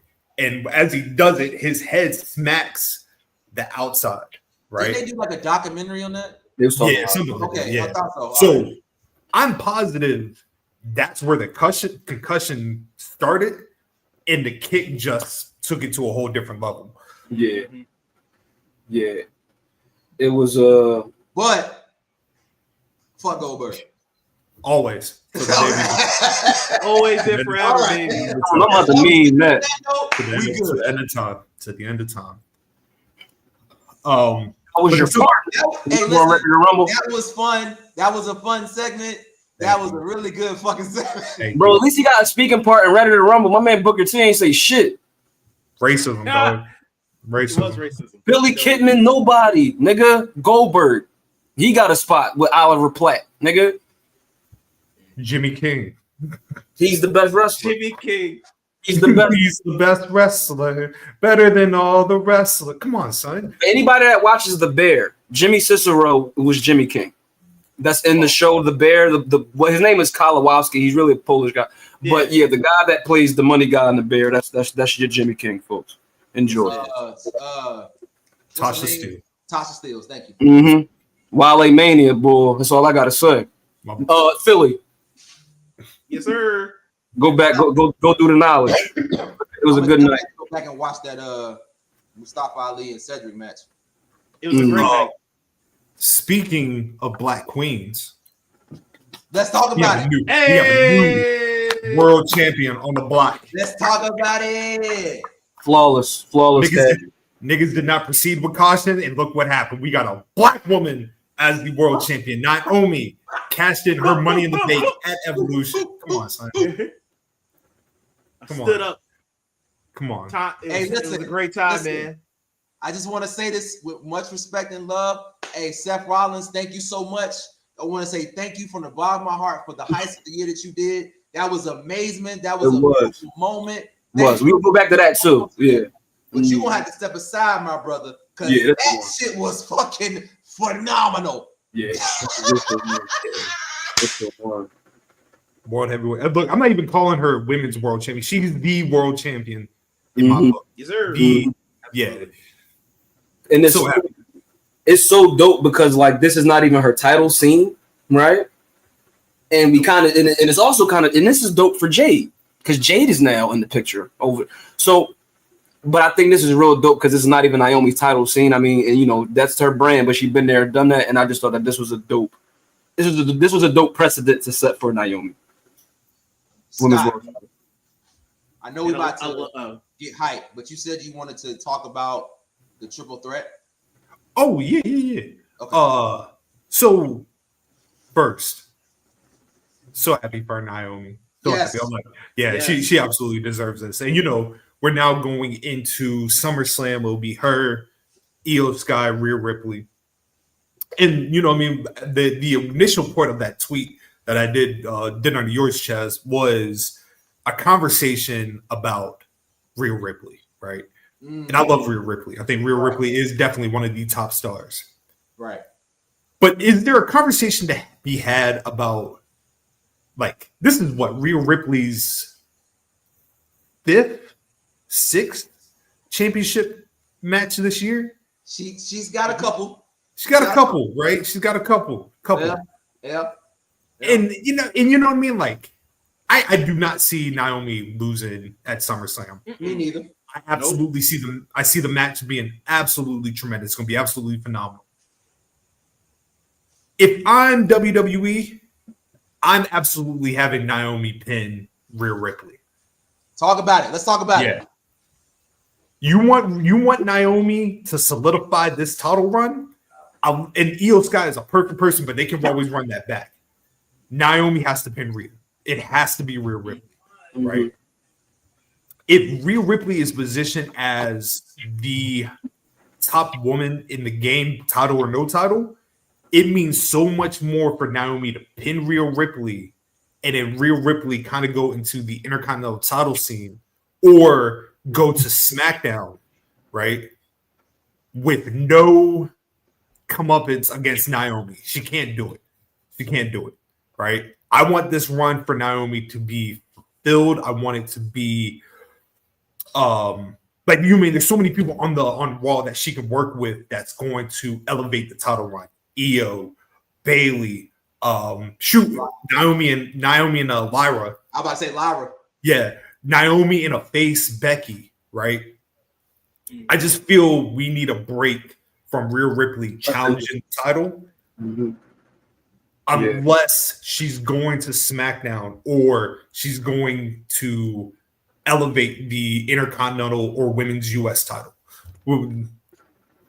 So, like, I'm with you 100% with everything that you're saying. My only thing is that I'm kind of curious because she's literally on, when you click Netflix, Raw on Netflix, she is literally one of the 4 people up there. So I'm curious if they would actually move her like off of SmackDown or off to SmackDown at all for that particular reason. I mean, I know they switch shows all the damn time, but she is mainly on Raw and one of the corner pieces on Raw. So I'd be kind of surprised if they like moved her to SmackDown at all. But I do like the Intercontinental pitch because she could always do that if you need her to be in a title scene of some sort. Like, okay, let me paint y'all a scenario, get y'all mad real quick. Say we get the SummerSlam and say Rhea Ripley wins and she pins Naomi. How are y'all feeling? Big mad. Yeah, I'm not that doesn't pay anything off. And you've kind of wasted something here and you've kind of stopped the money trail here. I might crash out. In favor of something else, in favor of what people might be familiar with. But you've erred greatly. And it's redundant. I don't feel anything. I have no emotional connection. And Rhea Ripley is one of my most favorite newer talents. I don't have her over Naomi in the overall, but I love me some Rhea Ripley for sure. But Naomi is my favorite women's wrestler in the WWE. It's been that way for some time. Her and when Sasha was there, right? But yeah. I'm sorry, bro. Putting Hogan on the last name of anybody is just hilarious. It's getting there. That's not gonna work for me, brother. And you know what? Like, I like the fact that Naomi challenged cashed in on Raw as For opposed sure. to Jade. Mhm. I think, Stand alone. yeah. Yes. Do that back. Shoot, we missing the elephant in the room. There's a potential for a Naomi Bianca match. Because Bianca's on Raw, Wait, she is? Oh, damn. ain't she? I thought she SmackDown. It don't Hey, fucking matter. No, It No. don't matter. It doesn't matter. It don't matter. Forget what It I don't said. I matter. like that idea. Yeah, it doesn't matter. But yeah, I honest. So, question: would you rather Bianca world champion Jade or world champion Bianca Naomi? So, I'm gonna be selfish with this one. I'd rather it be Jade. I need Naomi to go for a long period of time.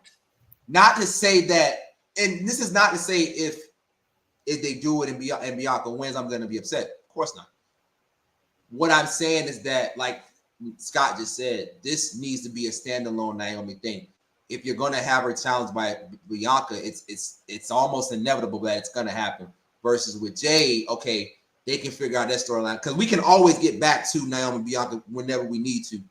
But for right now, let this go as long as possible for Naomi. I would love to just her to develop different kind of stories now with other wrestlers. Hell, like I said, even if, and I'm probably just wishful thinking, but even if you were going to finally pull the trigger on Lash, this would be a perfect segue to do it.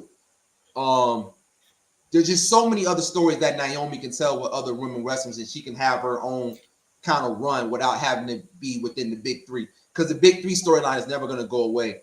So I don't necessarily need that right now.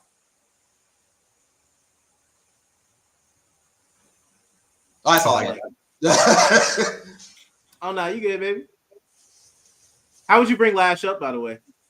If you had a it was all up to you, what would you do?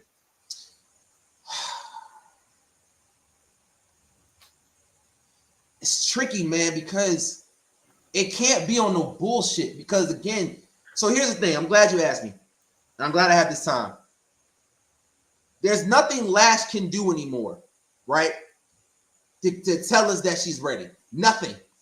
She's proven time and time again that she's ready for whatever storyline, not just a mid-card. No, she's ready right now.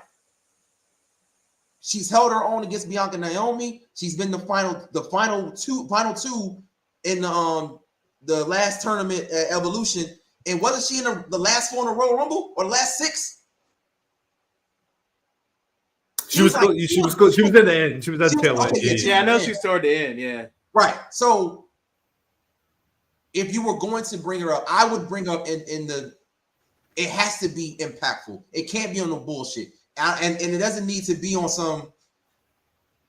She's part of this faction type shit. If you were going to bring her, I would bring her as the machine monster bougie bully that she's fucking is. Because we don't have a lot of those heels in this game right now. She can give it to you however you want it. She's gonna be amazing babyface because she gets spots no matter what. But if you really want to take advantage of what Lash has to offer, let her go fucking loose and let her be the big bad guy that she is. Let her be the one. Anything. I would have Naomi go to a face after this little run. Have Naomi go to a face. Have her keep doing her thing, where almost is like not untouchable shit, but she keeps finding ways to win, and she lets go of the pain and the hurt that happened with Bianca. And the moment where you feel like she's about to be a superstar, that's when you have Lash come. Low. Can I ask you a question? Yeah. What's up? My bad, Nolo. Go ahead. Oh no, I was gonna just say this last little thing and then get to you. The only thing I would change is that I never want Naomi to be a face again. I love her as a heel. I feel that. That's fair.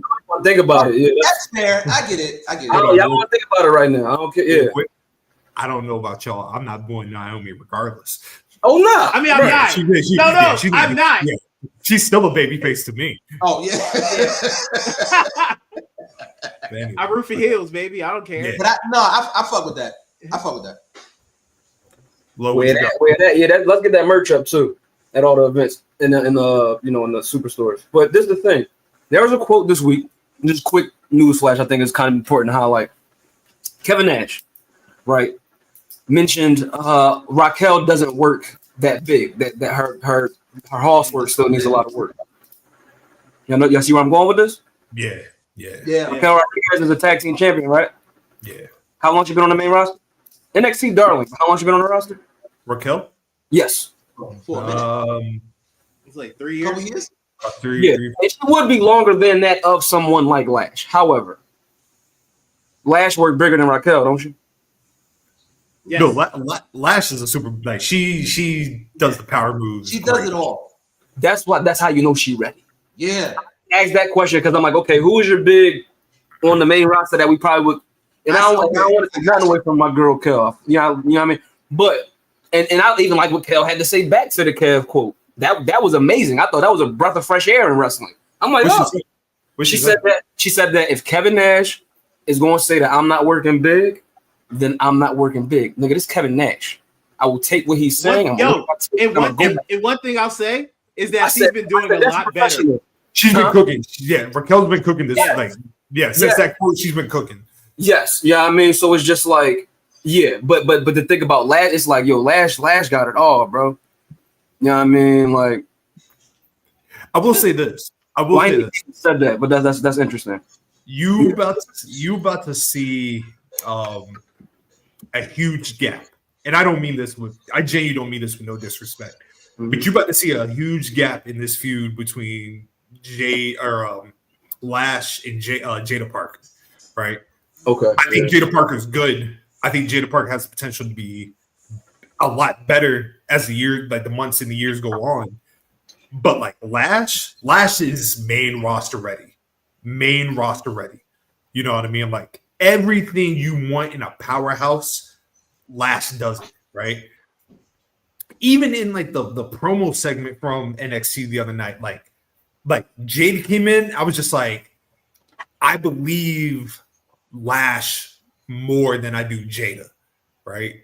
So I think this is the final thing Lash will do before she gets that call up. It has to be, Scott. It has to be, man. Because you're not utilizing this ultra superstar talent right now. There's nothing else you can do in NXT. I don't need her to have an NXT title. She's beyond that right now. I've seen enough on the main roster. I've seen enough in Royal Rumble. I've seen enough of the tag matches. I've seen enough at Evolution to say, slot her in right now. You don't miss a beat. You don't miss a beat. Yo, I'll even go one step further. I feel like Lash should be the women's United States champion rather than Julia. Shit, sound good to me, my nigga. I like nigga. Hey. You remember Michael Wilbon? Nigga, I'm glad you said something. That's yo. Exactly. Yeah. Y'all see it. Yeah. Beyond it. Wow. Going I like forward. Julia, but she out here coasting. I love it. She cool, man. That part. She out coasting. Man. Julia's like, man, y'all thought Shinsuke was something. Let me show y'all something real quick. Let me show y'all something real quick. I like her, but no, like, okay, there's a conversation to be had later on about how I feel Julia was supposed to be one thing, and then Stephanie came, and that shifted a whole lot.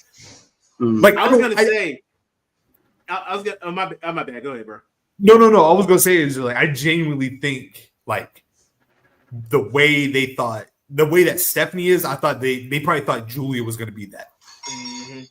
Yo, I ain't never seen someone get their entire swag / riz just cut so fast because somebody else came and just became a much bigger star and caught on so much faster than they did. It was an instant. It was instantaneous.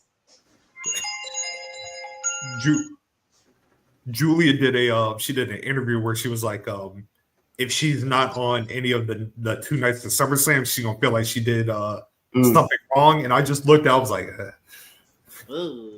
baby. Right. You might be on that SmackDown before SummerSlam.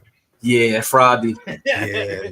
Friday night. You Yeah. know what? Let's bring back 0 Hour. Let's throw it up there. Let's get it popping up there. Oh, Tasha got hit with a lumbar check. Oh, shit. I know she bounced in the air like crazy. Oh, Remember when he hit Candace with that shit? oh my God. Classic. Classic. Next, Seth Rollins. Seth freaking Rollins. Yeah. What's going on with my man's dog? Who got the scoop? Who got the scoop on Seth Rollins, bro?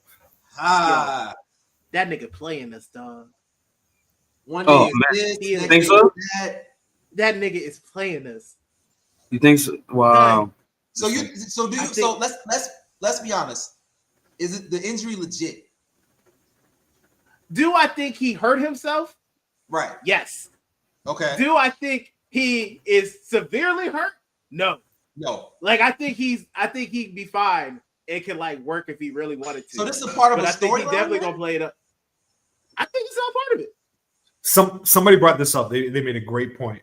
They were like, when you have probably the greatest cash in of a Money in the Bank, you can't just do a regular cash in.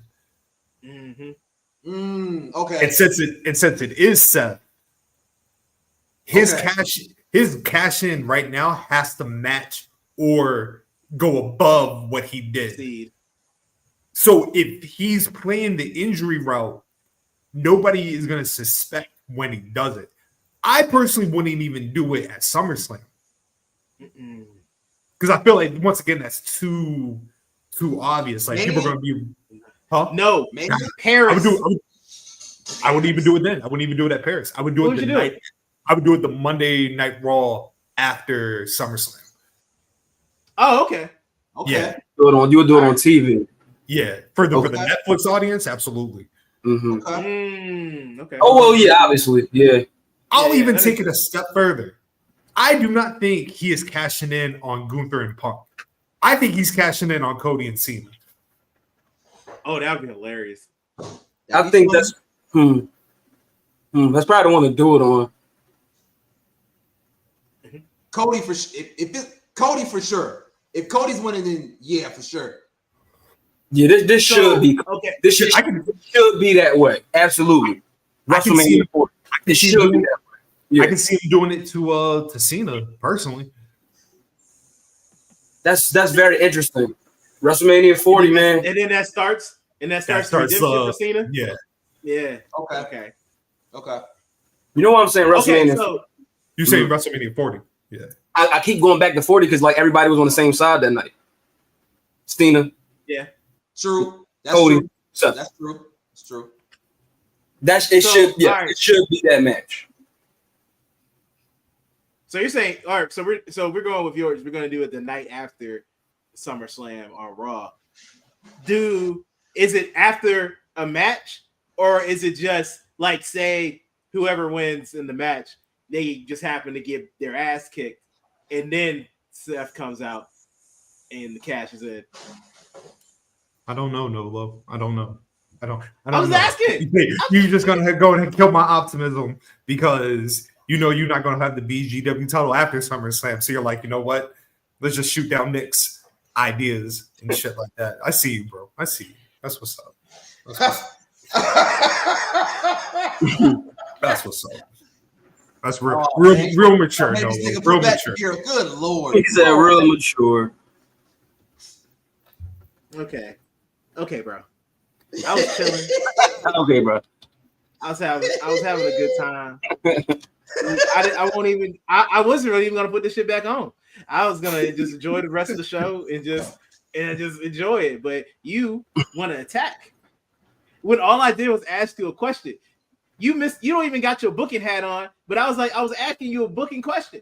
It was the aggression in your tone that deterred me away from answering.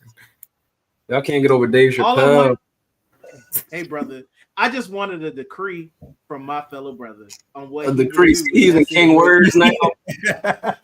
He said a decree. But I mean,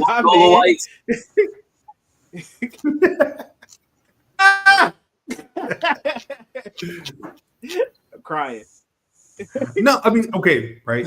So I guess in my head, I'm like, if like so start with Gunther and Punk, right? Mm-hmm. I generally don't know how that match is gonna go, right? Because I feel like if there's any time to put the title on Punk, it's right now. Right now. It'd be right now. And I just don't see them continuing that portion of the feud, right? Yeah. Like, because I ultimately I feel that this is building to Seth and Roman at Mania. That's my thought, right?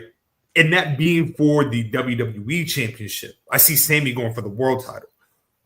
Oh, so you still got Sammy winning sometime this year? I do. Okay. I got you, man. Don't worry. Yeah, I knew the bleach knowledge. I got you.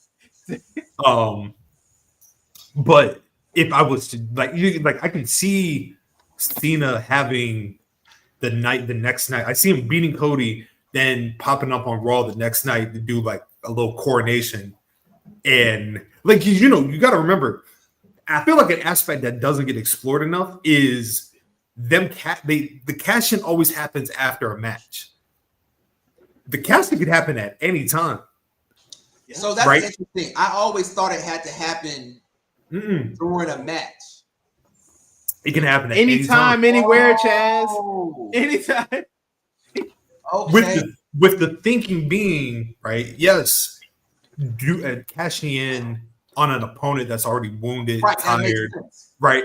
And that's what 31 was, right? It wasn't over. But cashing in on somebody when they genuinely don't expect it, like you have no time to prepare. I just think it would switch it up a little bit. Say it's Cody, and he out here doing his promo in his suit, and here comes Seth. Here comes Seth. That's crazy. Promo segment cash in is crazy. I won at SummerSlam. I beat John Cena. Burn it down. Yeah, I'm a cash in on Cody when he's his most vulnerable, when he's reflective. I'm crying, bro. Cody go say something about his dad, and then boom. Yeah, it's over. That would be so beautiful. Oh my God.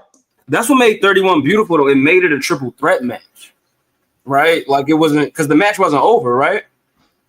Nah, the match was still happening. No, you see, it was during. Yeah, that's what made it dope. He made it a triple threat match, grand opening, grand closing. Like, sheesh, changed the course of the company. Or that nigga really is hurt, and we won't see it for a while. There's always that possibility too. Yeah, man. This is very true. Hey, bro. Hey, man. Like I said, I'm going with because all those sound good. I just don't want to get my hopes up.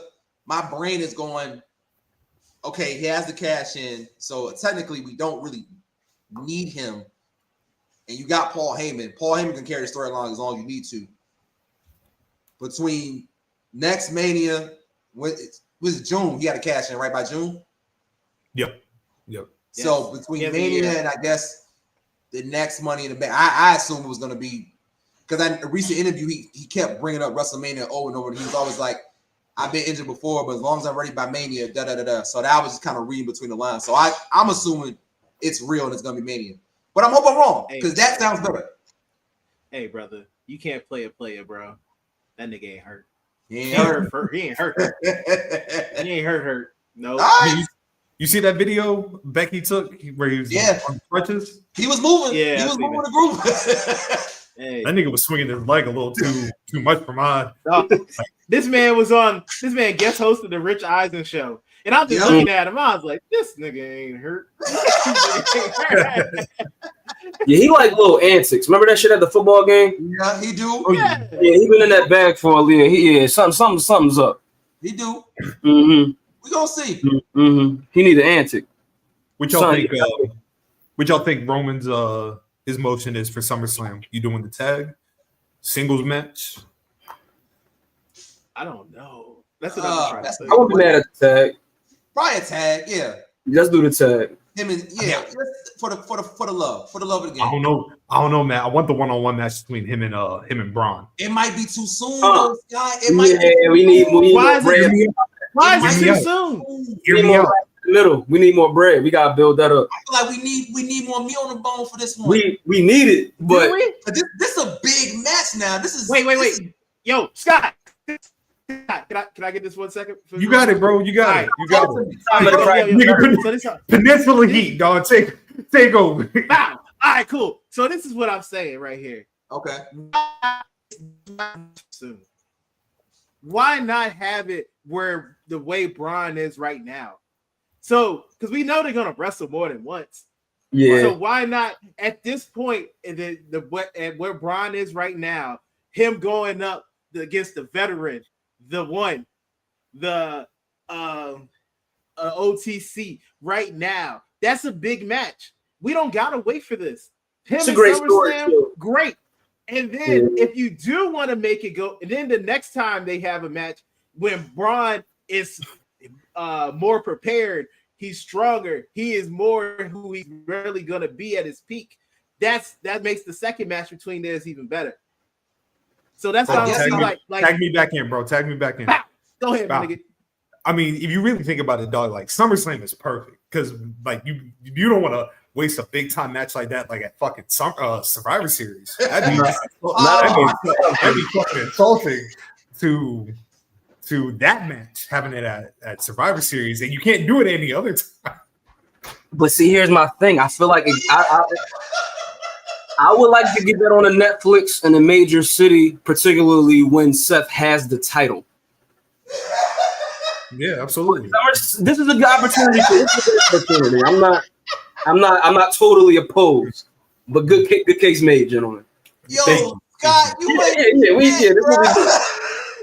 a nasty nigga, dog. A little water real quick.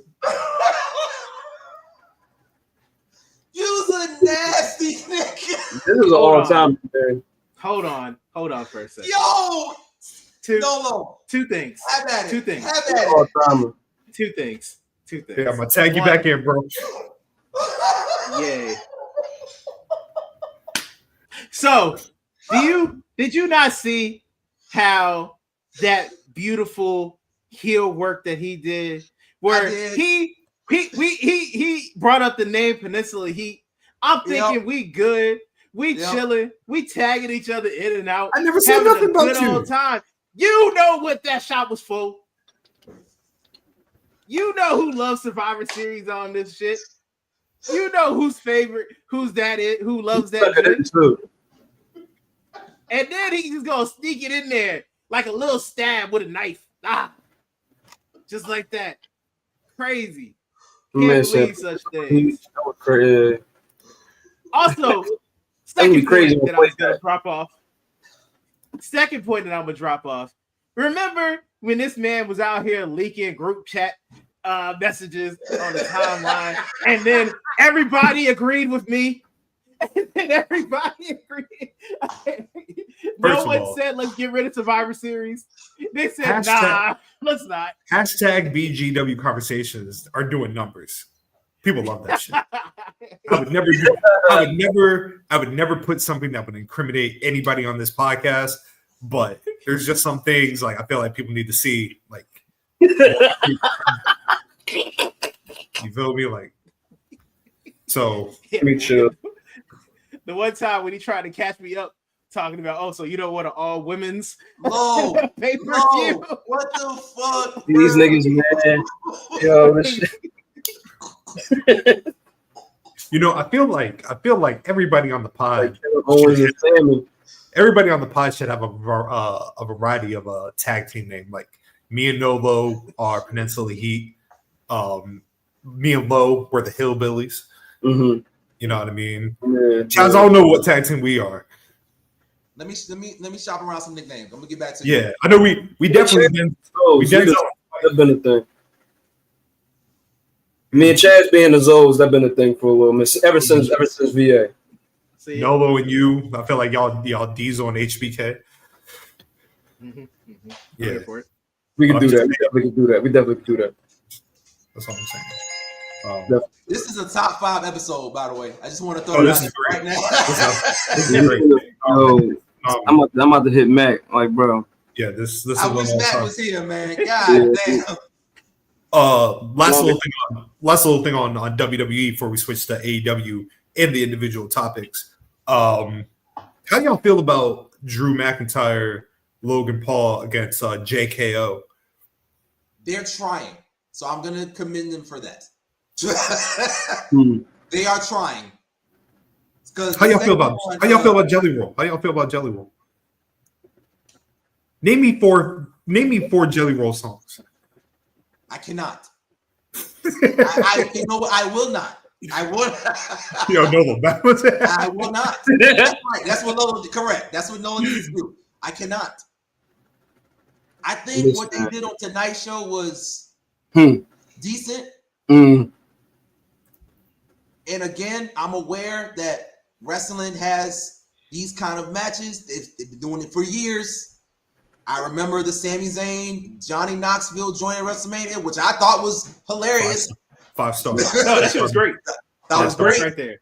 You know what I'm saying? Great work. So I'm not unprivy to that. This, for me, this doesn't do it for me. I'm good. My only, honestly, the only things I have against it is I don't like Logan Paul and I don't care about Jelly Roll. Those are literally the only two things I have against it. Like, so let me ask you this. If it was just Logan, I'm sorry, not Logan. If it was Jelly Roll, maybe somebody else, would that kind of bring you in a little bit more? No, because I don't care about Jelly Roll. The point I was going to say Jelly Roll like Bad Bunny. Because we love Bad Bunny. I care about Bad. I love Bad Bunny. You're correct. Right. Yes. But it ain't Jelly Roll and Bad Bunny. Hey, man. What if this was like Jelly Roll and like Otis?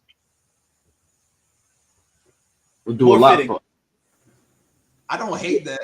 We'll do a lot. We'll do a lot for Otis. I don't hate that. That would get Otis back hot. Yeah. That's yeah. Like if this was like Caterpillar. Yeah, if this was like Jelly Roll and Alpha Academy against Gable in the Creed Brothers, that would have been funny. That would have been. Now we're talking. That would have been. It's not right. It's not for nothing, but this scene, Jelly cool, but it seemed a little high on the card, and I feel like what you just said, that would be a perfect place for him to interact. You know why those Costco niggas are great, right? Because that's a 0 hour. Yes. You know what I mean? Like if the Costco niggas and the little child were on All In during the actual show, that's crazy. So you mean to tell me we cut in time from Mercedes and Tony to give the fucking Elizabeth some motion? Yo, right. I saw a tweet cut that so they said the reason the Goodfellas movie is good is because they're focusing on one family and they're focusing on the lower tier people of that family. And that is why it's so good. It didn't try to add like the whole 5 families into it or even have the top tier people into the joint. Me and Jimmy was Irish, so we ain't gonna never get made. That's some real ass shit. Some real ass shit. Damn, real rap. Think about it like that. Yeah. Jelly Roll should be out here with El Grande Americana and them boys. Yes. And he should be doing his thing like that. Yeah. Drew and Randy should be doing other things. They ain't got to do this. And Logan Paul ain't got to be there. Yeah. It's kind of a departure, it feels like, for Drew also, because it's like he's not, you know what I mean? It's not looking good for him. Not looking good for him, bro. Like we got Drew is turning into like, I can change the channel type. Ooh. Yeah. It's a bad show. Yo, this goes a long way from in Philly when my man was sad when he lost. That's tough. Because man, it's like Joe Hendry, man. You embarrassing the country. You know what I mean? Not Drew on Joe level now. Yeah, no, that's tough. Yo, somebody was like, somebody called it was like, Drew got to stop thinking he gave kid and get back to being himself. Damn.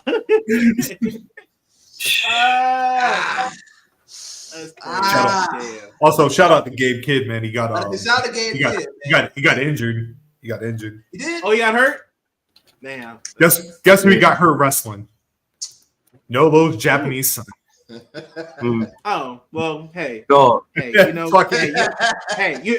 you know what happens when you go against a dog? You get bit. That's what happened. That's my man. So they say. He did what needed to be done. What y'all think about the Cody Cena segment? It was cool. All right. Yeah, it wasn't. That's right. I mean, it was cool. I think we're getting closer there? to Cody becoming a heel in some capacity. You think so? Another title shot to the head from the non-champion. And it's symbolic, right? That title, the title shot, the physical title shot being hit in the head. But yeah, I think they planting little seeds. Somewhat, I think seeds was somewhat being planted a little bit for him and Kev when they did the ladder at was that Saturday nights? No, the ladder was Rumble. Nah, That was the Rumble. That was the Rumble. Okay, gotcha. But yeah, around that time, yeah, man. Because Cody got a lot to he been dealing with a lot, man. That belt bring the worst out of niggas. And I think they're about to peel that layer back. If it's going to happen, this whole heel thing, so we can be done with it, then it needs to happen now. And like you said, Lo, the seeds have been planted from the Kevin Owens feud when he lost his damn mind to win the title, to keep the title, to this like cryptic text where he was like something along the lines of stick with me, some shit like that. And then he had on like the Trevor glasses when SmackDown started. Yeah, like I said, they're gonna pull the trigger. I don't see Cena being heel all the way through. Yeah, they starting to undo that because they getting cheered for it. Exactly. So that's the only thing I am kind of keeping my ear to the streets about it, to see how Cody, because it's a street fight and it's that title, so it brings out the evil in people, as it should. That's what a street fight should do. I think it's going to be a great match. Yeah, so we'll see. It will definitely be better than the Mania match. Yeah. Oh yeah. Yeah. Oh yeah. Definitely. Switching over to AEW, you know what I mean? Cowboy shit in full effect. Heyman Page, the new AEW World Champion. Are y'all? I mean, like, I feel like for AEW to have an amazing show like All In, like, I feel like they've already started the gears to like what's next. So Dynamite and Collision didn't really feel like stuff happened, but stuff didn't happen. You know what I mean? Like, I like Tony and Athena. I like that we're setting that up. Yes. There's no clear path to what Heyman's gonna do next. Mm-hmm. So I thought the rush back into the continuous feud with Mox was kind of rushed, but then again, like you said, I don't know if they have another plan in place right now for somebody next to take over. I saw little things where I saw Powerhouse Hobbs scoping out the title a little bit. I'm curious to see. I feel like we all talked about, I feel like the next pivot for Mox should be Mox and Darby, and get that popping off. But yeah, I'm with you. It doesn't feel like they have a clear direction for what's next for Heyman, because Swerve is going for the unified with Okada. That's gonna be great. It's gonna be phenomenal. It's gonna be great. Yes, it is. Yeah. So yeah, it feels like they're kind of figuring out what's going to be next. Selfishly, it should be Hobbs, but that's just me being a nigga. like I said, man, like Tony and Athena, that's locking me in. Yeah. That's locking me in. That's my main event. Whatever you thought Mercedes didn't quote unquote have as far as like promos, which we didn't think, but whatever you thought, Athena's the one. Athena can go with the best of them talking that shit. So I'm here more for anything, the promo battle between both of them. True, even this shit on last Collision night, was promo good. battle was fire. Yes. Yeah, man, that's gonna be good. Yeah, that's gonna be good. Does she win? Does Yes. Athena Yes. win? Yes. As she should. Yeah, she does. Yeah. Gotta win. Also, you Yeah. gotta bring. You got. Hey, they're gonna have to. They're gonna bring back Mercedes versus Athena. You're right. That's true. We got to do round 2. Hey, what if? Okay, so what if that theme of Mercedes can't win the big one continues? Ooh. Like when, say, Athena beats Ooh. Tony, Okay. they have the rematch with Mercedes, and it took Okay. Mercedes cheating to beat her the first time, Yes. and then Athena beats her clean, and then we just keep going with like every time it's come up when the lights are brightest, Mercedes doesn't show up. She might have every title in the world, but she ain't got that title like Tony told her. So then, what's the payoff? She eventually beats. Her She's winning? gonna win eventually. Okay. Not. I mean, not right now. Not. Athena gotta beat her ass. We need that. She gotta get that dub back. This Saturday, Mercedes Moné will be traveling to Wolverhampton, England. And as somebody that has been to Wolverhampton, England, I want to say firsthand, I apologize to Mercedes Moné for going into that fucking embarrassing ass city. Crying. The greatest thing to come out of Wolverhampton, England was my son. You know what I mean? And my boy in there chilling deep in the city, right? So, yeah, Facts. that's the one only good thing about Wolverhampton. For somebody like Mercedes to be in that city, man, wow. It's a blessing. Bro, I don't even know what Wolverhampton did to deserve this. I didn't even know Red Pro was frequenting Wolverhampton. I was shocked. I was like, these niggas do pro wrestling? In What year do you think it is in Wolverhampton? Huh? What year do you think it is in Wolverhampton right now? 1918. Bro. My nigga, the 1900. Dog. There's a part of the city, right, where you drive. It really feels like you back in like 1912. Like it's all coal mining shit. It's embarrassing. Damn. I was about to say compare it to somewhere in Virginia, but nah, ain't nowhere in Virginia like that. Nah. Yeah, at least Wolverhampton back in the Premier League. That's the only thing they got, going on.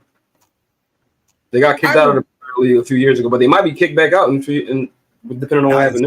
It's funny, man. Where the Wanderers play, right next to that is like their equivalent of Walmart, right? And then right on the other side of that is like a notorious crack den. So there's so much things happening in that one neighborhood, right? Yeah, you can go get your groceries, go to a game, and then get robbed, all within 5 minutes, right? Oh, yeah. So I was right. They stole it 16 too. 16. It's crazy. Yeah, man. I guess the last owners ain't want no parts of the team. Sound like Pete. Speaking of Mercedes, I definitely see her breaking the record for the TBS title, and then after that, I see her going for the winning the big belt. And when was the last time she defended the TBS title? It's been a while, brother. It's been a while. It's been a minute. Mina. Yes, Mina. Yes. Before Mina that, was the last one. Ooh. Yeah. It's been a minute. Was it one of the CMLL? Oh yeah, women. Nah, she didn't even. Nah, she wrestled. That's when she won the CMLL. It wasn't on the line, right? Yeah, that wasn't on the line. Yeah. God dang. Crazy work. Shout out to Creative Control. No, I'm joking. I'm playing. I'm playing. Well, look. Was it Momo or Raina? Oh. Yes. Yeah. Who got their first topic? I'm ready. Go ahead and cook, then, brother. So as we know, we're currently in the month of July. We're also on the road to SummerSlam. Yep. There is also a Money in the Bank holder on the men's side. That is, women's just cashed in. John Cena and CM Punk are WWE superstars. Mm-hmm. But on the July 25th edition of WWE Raw, which took place from no other than where, gentlemen? July 25th? July 20. This, I don't even know, bro. I'm not gonna lie to you. Coliseum, baby. Hampton Coliseum. Oh, you talking about that night? Man. Oh, The Hampton, the Hampton screw job. Yeah. Hampton screw job, man. So the previous week was a really weird and ugly week of Monday Night Raw. It was cool. But certain things symbolically happened that ended up happening later on.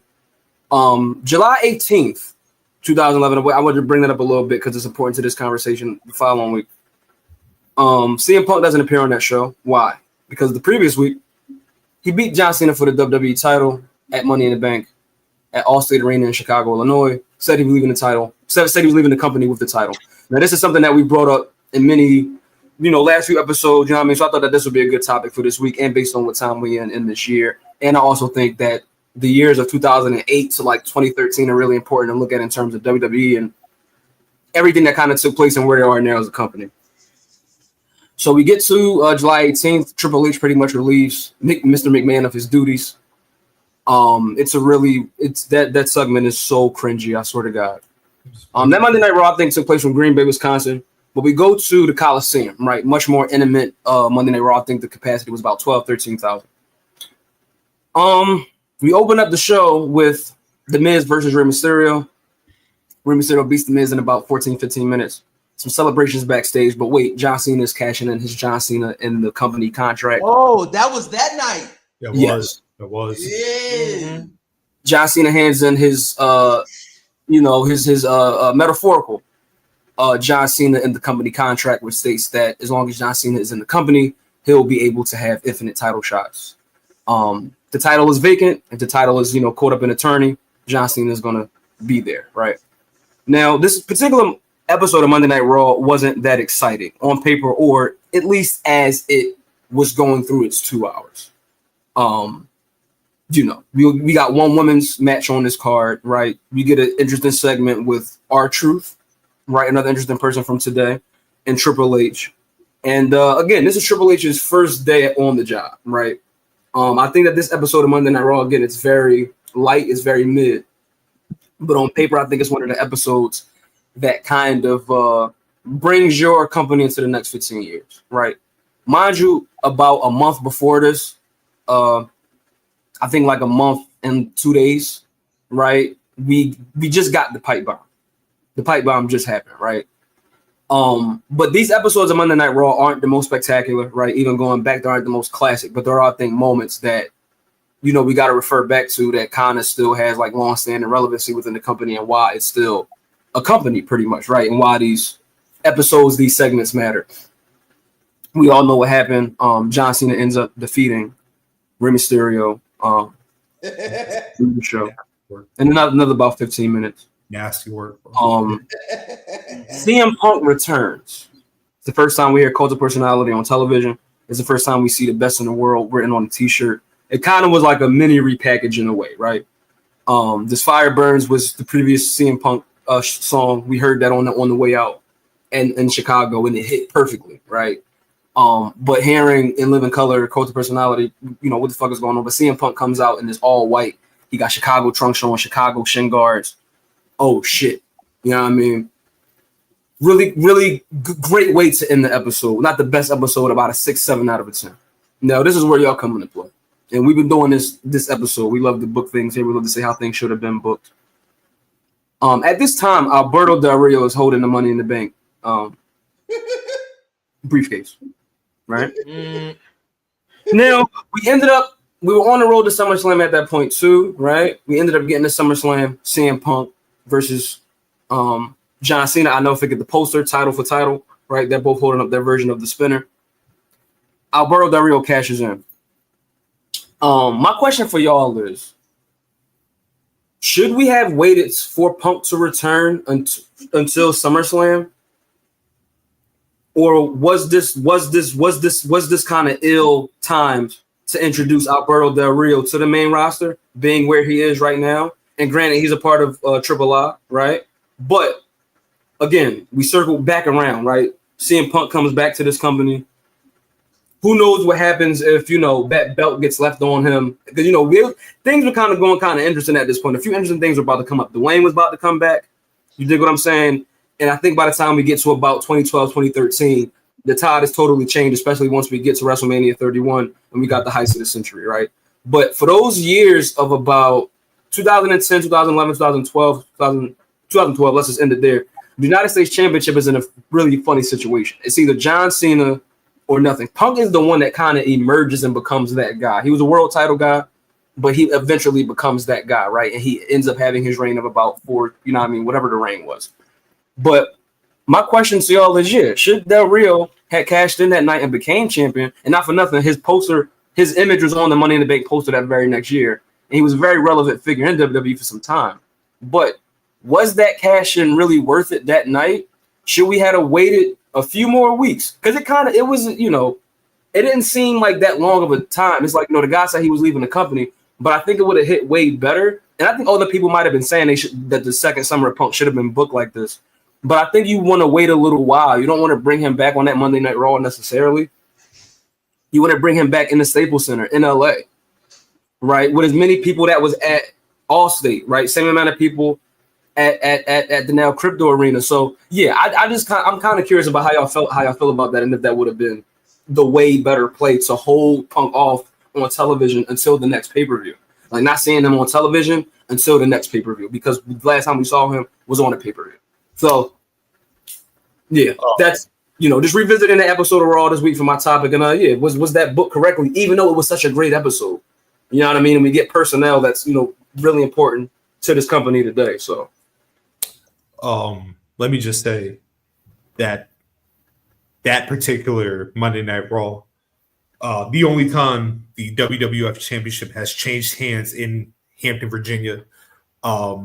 In fact, to my knowledge, I think the only time a World Championship has changed hands, and I'm talking about the World, so like the WWE Championship, World Heavyweight. I think that's the only time in the history of Hampton, Virginia, that the world title has changed hands. It is absolutely. One thing, Scott, I'm sorry. Another point. The title being defended twice. Yes, twice, which is the only time that ever happened in this company happened in Hampton, Virginia. So I think that's important to note also. The second thing that's crazy is that Alberto Del Rio was a thing in WWE at the prominence that he was at. Fucking crazy, bro. Absolutely crazy. There's so many things in the Summer of Punk that they could have done. And mind you, I wasn't watching wrestling during this time, so my memory is very limited to what was happening around that time. But if I remember correctly, there was talks that Punk was going to take this sabbatical, and he was going to go to Ring of Honor and indie shows with the WWE title. And so your question is, did Del Rio have cashed in at SummerSlam? Yes. No.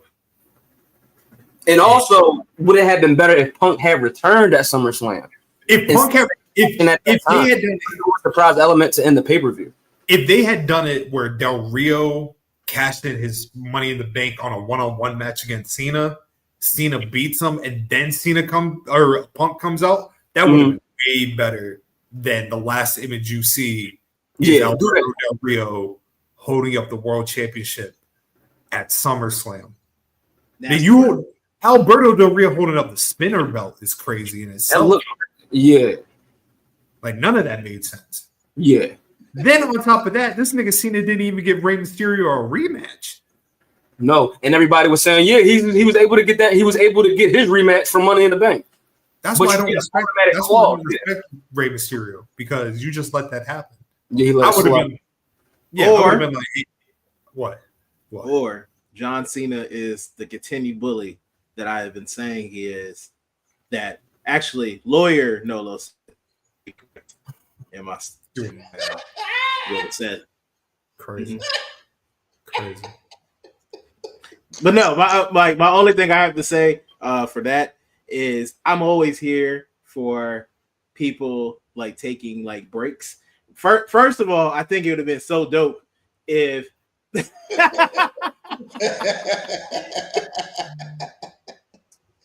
but we talked about Cena, so I was able to bring that back, Gerard. You see? Bring it back. But I think it would have been so dope if Phil was able to go on his break and then just go do his indie circuit run. That would have been amazing. And I think that would have been like great like PR for everyone involved. WWE, all the indie companies, and that he would have had Ring of Honor. That would have been dope. But we know that won't go happen. But it would have been nice if it did. But I do enjoy like seeing people come back from like long hiatuses and then make their returns. So I would have liked it better if it went that way, but hey, it is what it is. Hey, not for nothing, man. Colt Cabana was on Collision last Friday, so yeah. He was. He got stomped out. He did. He got smoked. It was funny. I was because I didn't watch Collision until today, and I was just watching. Same here. I was texting Scotland, and then I was like, "Oh shit, Colt Cabana, what the fuck he doing there?" Then immediately he got choked out. That shit was crazy. They choked out. Yes, he did, Rod. Yes, he did. Good golly, Miss Molly. Good Lord. Loved it. Yo. Great. Damn, Colt. In his hometown. In his hometown. Damn, Colt. That's tough. Dog.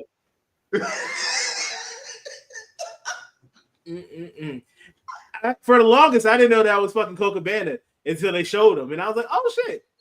First of all, didn't know you still work there. Good for you. Me neither. Second of all, I was like, oh man, they got my man doing something. And then they packed him up so fast.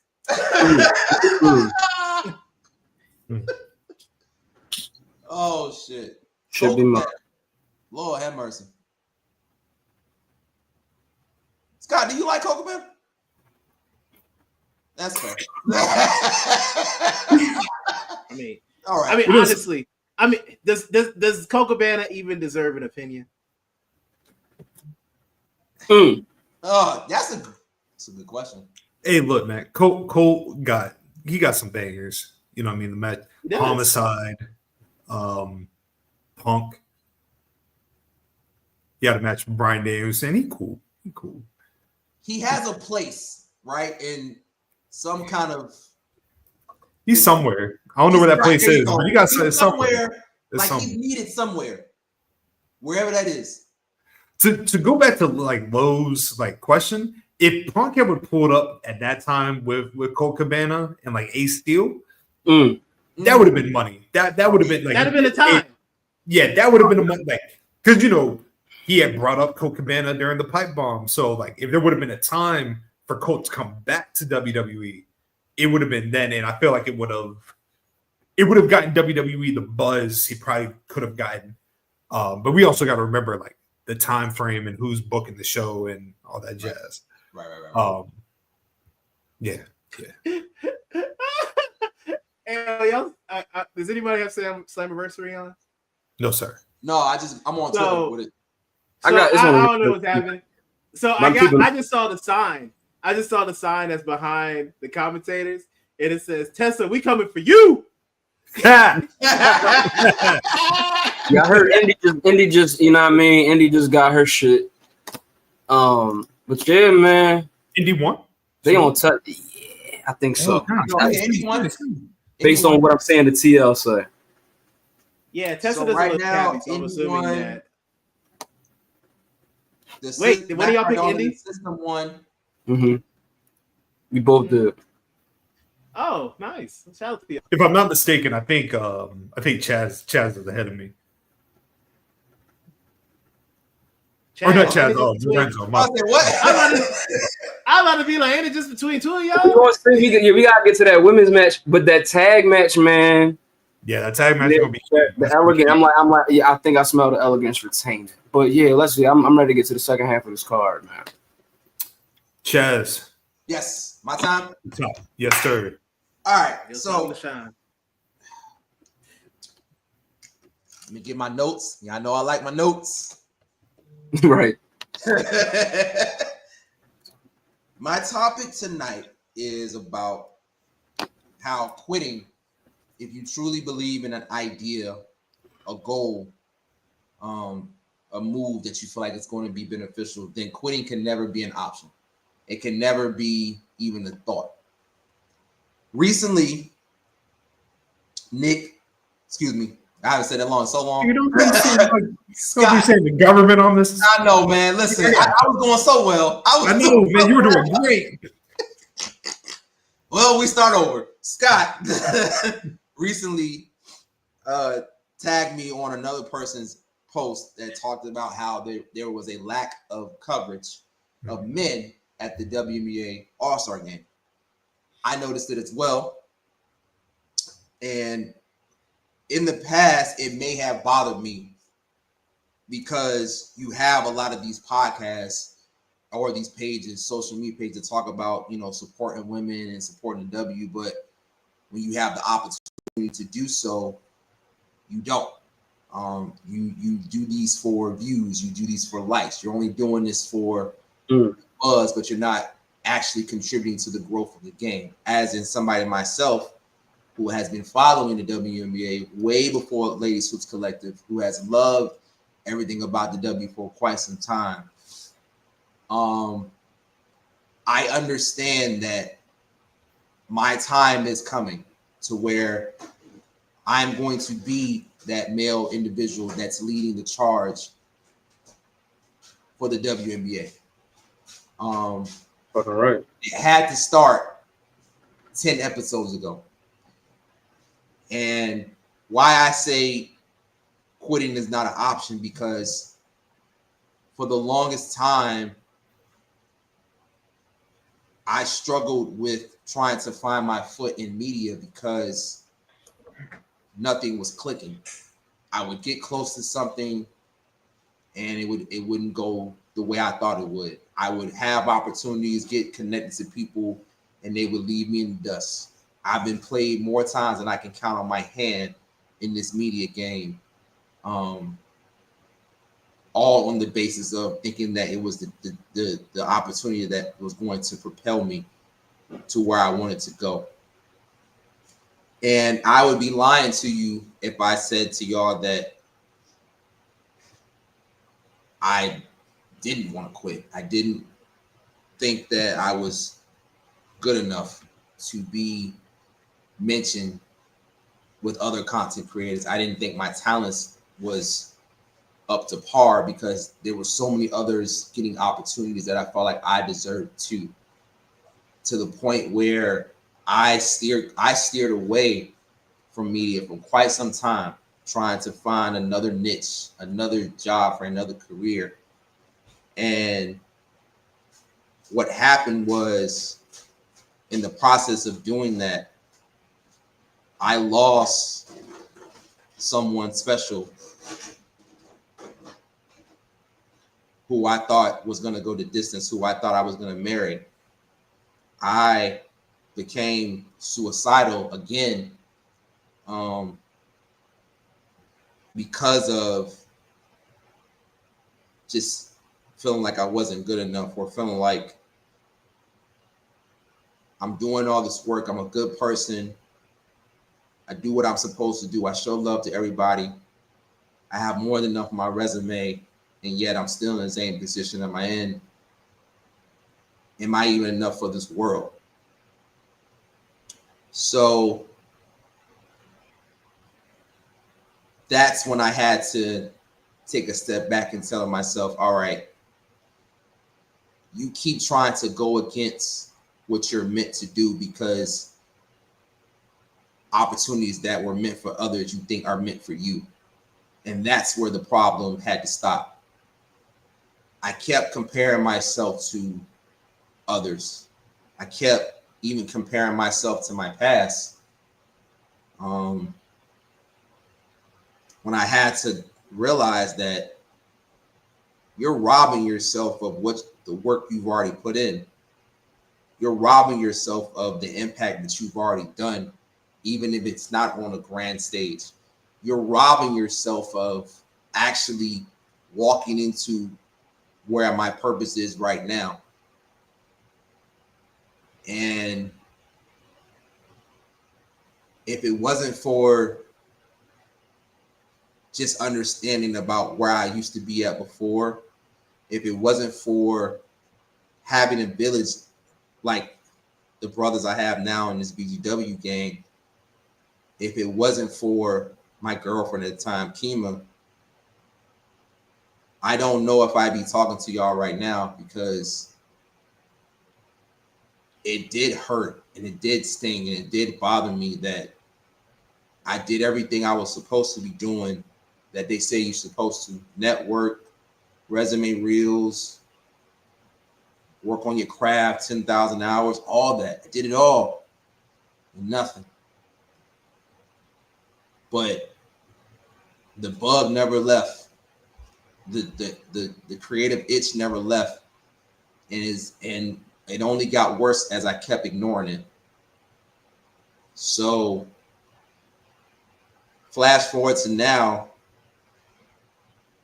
I'm thankful and I'm honored that I have a platform to where either one of y'all could plug me in and say like, hey, you don't see a male representation for women's hoops? Well, we got one. Not only we got one that's 10 episodes in. That moment that Scott tagged me is bigger than what you'll ever know, because it just told me like, damn, thank God I didn't quit. Thank God I didn't succumb to the negative thoughts. Thank God I didn't give up. Thank God I used what I've been through before. I had the tools to use what I've been through before, not to quit, because that could have never happened. I could have never been 10 episodes in. I could have never been this happy with something that I created on my own. This is the first time ever that I've ever been truly happy about something I did. And I've created a lot of dope shit. Dope shit with Scott. Dope shit for this pod. Dope shit for To the Final Whistle. I've created a lot of dope shit that I've always felt proud of. But there's nothing that compares to Ladies Hoops Collective. Nothing. And Nolo, again, that conversation we had that night really changed the course of my life. Because again, I was so like disappointed, because I was like, man, Scott asked us to try to find something else that you can do outside of this podcast, and I still didn't know what it was. I saw Locker Room Lead. I saw the watch list. I saw To the Final Whistle. I see D-Mac, even though he doesn't have it, when he does do it, like he's passionate about the box corner, but I still didn't know what was going to be my thing. I had all this talent, but not a place to put it. Ladies Hoop Collective is my baby. I started it. I worked it. I crafted it. I tooled it. I promoted it. And it's doing so well. And I'm just very proud of myself, man, because in the past, I would have quit a long time ago. But I just never gave up. I just never gave up. And yeah, you know, if you got something that you believe in, you got something that speaks to you more than anything, but it's not clicking. Take a break, step away, do something else, you know what I mean? But just don't quit. Just don't give up on it, because you're one opportunity away from somebody seeing your shit and then taking you to that next level. Yeah. Hell yeah. Hell Fuck yeah. Fuck yeah. And that's I was talking to my niece today, real quick. I brought up my niece earlier. I was talking to my niece. I'm like, yo, I know you be hearing a lot about the WNBA and like what's going on and the Angel Reese and the like. I know it's a lot of negative content. And my niece don't even hoop no more. You know what I mean? My nephew who I bring up, he hoops. You know what I mean? He played ball. But I'm like, yo, like it's some people out here making good work. My friend, Chaz O'Bailey. You know what I mean? That who I do, you know what I mean? Because they're excited about this. They watch this sometimes. So I'm like, that Chaz, he makes WBA content. Look right here. And I shared it with her. You know what I mean? And this was earlier today. So it's like you doing this topic today is so dope because I'm like all of this is for a reason. Like you said, like Ladies Who Collective is your baby. Like this is like a diamond that like you adding cuts to this diamond to try to make it shine more and keep adding your cuts to this diamond, my boy. Like this, like we need Ladies Who Collective, bro. Like we need this shit. Yes, sir. We need this shit, man. So like, yeah, I can't wait till tomorrow. You know, I post all of the Jones. You know what I mean? So yeah, like fucking right. Indeed. I wish. I love y'all, man. Thank you so much. Y'all ready? I wish, man, like, and I'm only saying this just for the what we're talking about right now. But I'm very fortunate to be around a lot of dignitaries and a lot of people that are very engaged in what we do. And I can't tell you how proud I am when somebody's like, yo, tell me more about your podcast. Nigga, we got 5 of them. You want to hear high intellectual conversation? Let me put you onto the locker room lead. You a football fan? Let me put you onto the final whistle.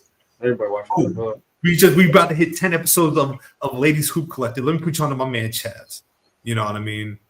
You want more combat sports? Let me put you onto my man D-Mac. I'm very proud of the work that y'all do. You brought up not giving up. You know, as you've seen on this podcast, Nolo has lost many of times. Truthfully, to an embarrassing, real embarrassing level. But you see him, he never gave up. He probably the most determined for that title. You know what? You're absolutely I say right. that with the utmost respect, Scott.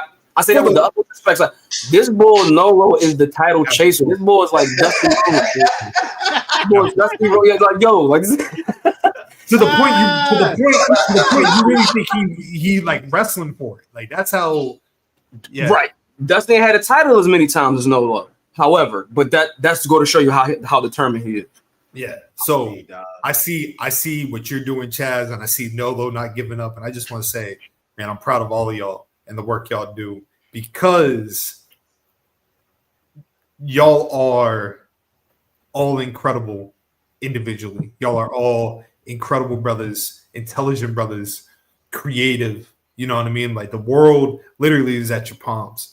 You know what I mean? So when I tell people, hey, go listen to this, go follow this person, go do this, it's because I know for a fact by yourselves, y'all are multimillionaires.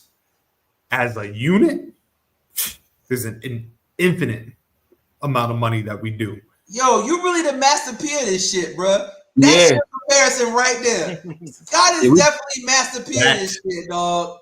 That is such a high compliment thing. Yeah.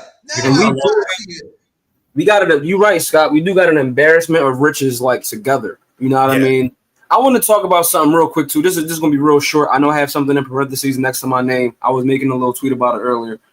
What it's a little, everything I kind of do got a little bit of tongue in cheek in it. Pause. You know what I mean? But it's a little joke with a little gem in there, if I can. You know what I mean? A little sharp gem. You know, me and Chad was having a conversation a while back. You know what I mean, about like different things. And Chad, you know what conversation I'm talking about. And I made a reference to a point in time in which I went on another one of our contemporaries and friends platform, and like Mr.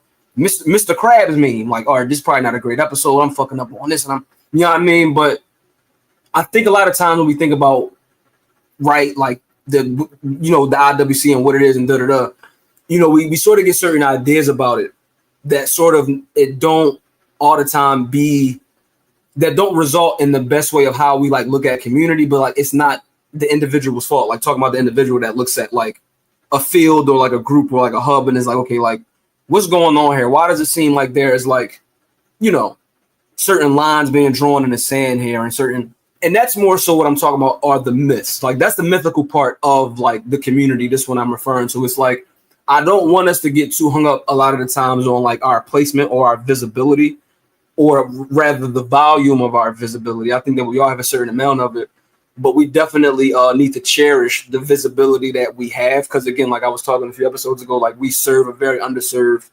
market of the wrestling business, right? Giving folks what they want to say and things like that. Like we pretty much, our listenership are those underserved folks, and it's been that way for decades. But it's just like, yeah, I just want all of us, like everybody watching, just in general, people who I've made stuff with before, like the IWC and like your placement in it and like the ranking system and all of that, and it's a myth. You know what I mean? However, the community part of how we didn't like known to come to each other, like or whatever the case is, like the quote unquote the IWC in a sense was like the catalyst of that, or whatever algorithm on whatever website we're using. But the point is that, you know, love yours, love your work, love your immediate contemporaries that you make work with, love the outside contemporaries that's doing their thing, who you may be featured on, but like that, and that's something that I had to get into my head, right? So it's like without certain experiences and things that I told myself, like I probably wasn't able to have that conversation with my brother in a certain type of way. And but I'm glad we had it, because we both learned something like from it and took something from that conversation. But yeah, that's kind of where I'm at in that. It's just that, you know, wherever you might find yourself in this thing, man, or whatever. And I see a lot of people getting like kudos often, and it sometimes seems like the same people get kudos, right? Or like the only people who seem like that they get certain types of traction are certain people, but that's publicly, right? We right here in our stream, our folks right here with us, and they talking and they flowing with us, right? Sometimes that Twitter shit, that Instagram shit, whatever the case is, put it to the side. Make your work, you know what I mean? Put your work up when you in your stream, or when you in your chat, or when you whatever, you know what I mean? Like love yours and serve yours. But yeah, all that other shit sometimes can definitely not be of the best nurturing to our brains. You know what I mean? But yeah, to me, those are the mythical parts. But again, man, I'm just proud of everybody and what they're doing, and I just love everybody who we talk to every week. You know what I mean? So, you know what? And to speak to that point, I don't believe the last wrestling video I did for Darius Carter doesn't do what it does without us. Like, yes, I made it, I did it, but it was presented by who? BGW, right? Mm-hmm. Yes, I'm associated with Power Driver Inc., but I don't get there without BGW. So in my brain, I'd be lying to you if I would say that it didn't bother me sometimes when I see certain individuals get more acclaim and are not doing as much. You can take it how you want to take it. It is what it is. But I also have to remind myself, you know what? That's their journey. Cool. God bless them. They're not fucking with us though. And they're not doing what we do. And they don't have 5 other podcasts or other segments that can do the same numbers that we do here. And when I look at it like that, it's like, all right, well, cool, sure. Yeah, sure. You know that. You got to know it. But just understand, when it's our time, I don't want to hear shit. Because we did everything we were supposed to do. We show love to everybody. When it's our time, all you gotta say is God bless, congratulations, and move the fuck around. And that's gonna be it. Period. Yeah. Shout out to Darius Carter, though. Absolutely. Does our illustrious world champion have anything to say?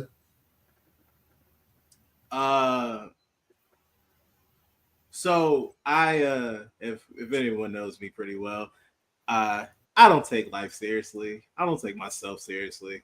I kind of just like, I do what I do. I come here with my brothers, have a good time. We do great work. We make amazing things, and then we go on about life. And that's how I always like to do, and how I like to live life. I will always and will forever believe that we are who we are. They are them, but we are us. And that's how I will always carry it. It's nothing against nobody. It's nothing detrimental or malicious or anything that I say. But I just feel like what CM Punk say, best in the world, that's us. Goddamn right. But goddamn right. Yeah. And then I need another one. you said the what? Oh, I mean, one of the best in the world. Yeah, my bad, bro. Oh yeah, I do too, brother. Oh no, you good. Yeah. And then what Chaz's topic. So another thing, I view quitting and giving up as two separate things. I quit a lot. I don't give up though. But I will quit. I'll get the fuck out of here, dog. This no longer serves me. This ain't it. This ain't the way I'm doing this right now. That ain't it. That's just what it is. But I won't give up. Like quitting just means like you might just gotta go a different way about the shit. And that's how I've always looked at it and how I've always viewed it. So yeah, so maybe I should reframe it then. So that's a good point. Because if we talking like that, shit, me too, nigga. Shit, the fuck? Yeah, it's two different things to me. But I held on to the hope. You know what I mean? You ain't got no more. Yeah, You know, yeah. Shout out to Mrs. Underwood because she gets to see a lot of like the turmoil that goes in my head and the frustrations, and it just comes with being a creative, right? The ebb and flow of being a creative. And so she sees a lot, and she sees like the times where like I struggle to like, you know what I mean? And I feel like we've all encountered this where like doing the podcast, I can skip a week. I can do, you know what I mean? Like, we're very big on prioritizing the mental health. JC won, by the way. Who? Damn, that was JC quick. Good Lord. JC won, by the way. Good match though, but JC won. While my man was talking to Toxic Attraction, nigga. Yeah, man. Wait, that's not her group. Never mind. Yeah. Wow. Anyway. Not NXT people holding both of TNA's big time. Both the Nasty work, bro. Well, let's get to the man. But look, I'll make this short. She's very great at reminding me of our importance, not only in this space, but just as friends, as brothers, as just human beings, that we all have the ability to keep each other lifted, right? Any one of y'all could hit me up and be like, hey, going through it right now. We stopping what we doing, we're talking. You know what I mean? I'm so proud to call y'all my brothers because I know that if I needed something, y'all would be there. And it's like a spider's web. We're all there for each other. You know what I mean? So the moments where like we want to scale back or we want to we just don't have it in us. I feel like we're very excellent at motivating each other. You know what I mean? Like I said, there's a lot of shit y'all don't see. You know what I mean? In the praise that y'all get, right? And like I said, I'm very big on letting people know, like, hey, we're not just this wrestling podcast. We are even beyond just doing media. Like, people love us. You want to know why people genuinely? You want to know why people love what we do? Because for the time we have done this and the time we've done this together, people see genuine friendship. They see genuine brotherhood. They see genuine love. And I mean, like, shout out to every podcast out here that's out here been grinding, doing their thing. To me, you will never see a podcast like us because we believe in each other. We're not just believing in one particular thing. We believe in each other's dreams. You know what I mean? Yeah. So I say all that to say that while Nolo is BGW champion, and I really hate that for everybody involved, I wouldn't trade that in. I wouldn't trade the way he treats Lo anyway, because Nolo treats Lo terribly, and I hope Lo sees the manipulation that's taking place. You know what I mean? I hope Lo really does see that. You know what I mean? Hey, first I didn't of all, trade. No, let first- me no. I let you talk. I let you talk. Let me finish, please. Thank you.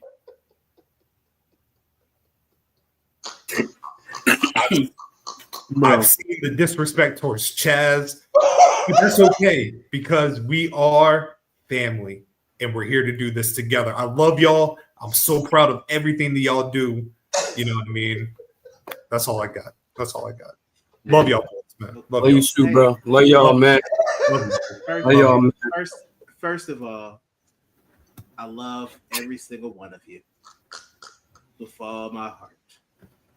Second of all, I would never and could never manipulate Low. Why would I do such a thing? That's my crazy. name is listen. Crazy. Listen, you ain't let me finish. Fucking crazy. Let me finish. Can I finish what I was about to say? I'm sorry, you're right. I'm sorry. You didn't even let me finish. That's on me. How can I hate? My name is literally No Low. He is half of it. Why would I do that? That's my nigga. But That's true, my brother. True. But phonetically and just being a fan of the English language, it could also translate to like not Lorenzo. Come on, exactly. No, I mean, you thought you had one with that, didn't you? No. You thought you had one. No, we're gonna go with the first. If you want to be negative, sure, but I'm not a negative person. I'm all about uplifting, upbringing, and bringing out the best in my brothers. Okay, we're gonna go with that. Hey, real quick, Lorenzo, did you see? It was quick. It was quick. If you missed it, you missed it. But did you see how quick he was ready to correct you? He held off. Gaslighting, my brother. He did the same thing to Chaz. I watched it in real time. Scott was looking forward. He was looking for something in the interaction. Absolutely. First of all, if I remember correctly, Chaz turned on me. I thought I had a brother. Chaz just opened his eyes. He opened a third. No. Chaz's third eye been open. He knew. So, if that's your way of saying that he went up against me and started joining the bullying antics of Scotland and D-Mac, then yes, I agree with you 100%. He's a grown man. He can make his own decisions. Ain't nobody. And he made it. Yeah. And he made it. He chose the right side of history. I disagree. Because at the end of the day, still. Look what happened when Chaz finally saw the light. Shit started flourishing.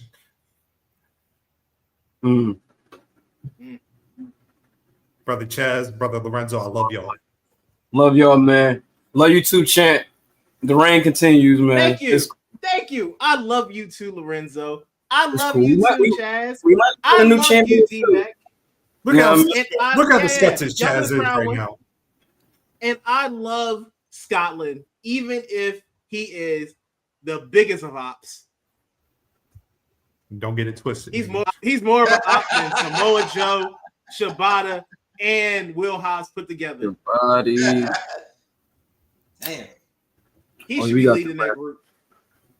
You can find me at Poetic Scotland on Instagram. Wait, what did I say? Poetic Scotland on X, Scotland_Underwood on Instagram. And I have started a new Scotland-ism YouTube channel or playlist. You know what I mean? I like it. You already got 2 graps up there right now. We're actually going to go through this and be on this journey together. You know what I mean? Because once again, can't really be a wrestling historian without sharing the graps. And plus, I feel like there's not enough Black wrestling historians out there. So that part. I saw a nigga with Jerry Lawler as their favorite wrestler. We can't have that in the space. Can I just say one thing? The other day. Can I say one thing before we do the outro? Does he like kids too? Woo! Yeah. But hear me out. Have you ever noticed for wrestling historians, how easy it is for them to bypass Hulk Hogan as a racist, all because of how he made them feel as a kid? Yes. Yes. Same thing with the Jerry Lawler thing. You can bypass who you are as a human, all because the nigga got a great working punch. Yeah. I was gonna. No, that's this. I'm not gonna put our brother out there. It's nobody here, and it's nobody on our podcast. It's somebody on a fellow podcast that, if I remember correctly, Scotland was out here. He loved him some Hulk Hogan, and he was ready to jump and give forgive him.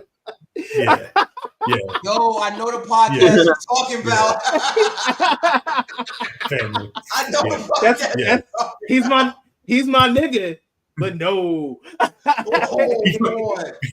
He finally came around. He did he come around? Oh, yeah, okay. I didn't know he came around. I just remember that. I remember that one day on Twitter. I was for a minute. I was looking at my man crazy. I said, "Come on, dog. I don't want you to go out like this." Yeah, it was. But yes, y'all can find me on those platforms. Please look out for the playlist. It's currently on my X and on YouTube.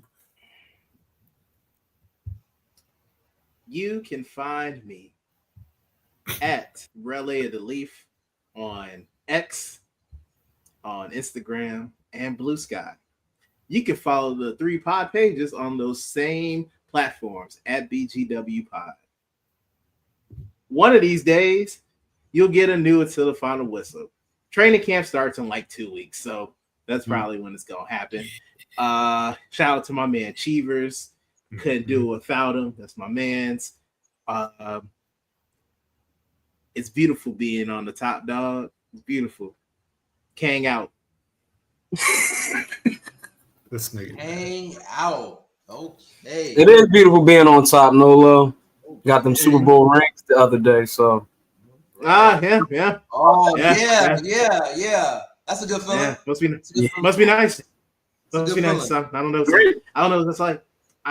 Well, you got a World Series in 2019, so I still need one of those. I was a child last time I had it. Okay. 2021. I remember it well. I remember it wasn't that long ago. Sadly, if I go for every other team I like, then it's been a little bit of a journey. It would be the Blackhawks when they won. Don't do that. Don't do that. You already know who it is, man. You always have the most respect. You dig what I'm saying? AJ Styles P out. Y'all can catch me low from the league. Locker Room League returns.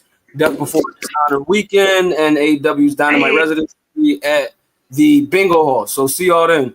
Love y'all, man. When's the next Locker Room League? It'll be in August. It'll be the week of Death Before Dishonor. Definitely getting announced. I'm waiting for a few more. I'm waiting for really several more because this is a lifetime thing. But yeah, we're gonna get it done, y'all. So can't wait. See y'all then.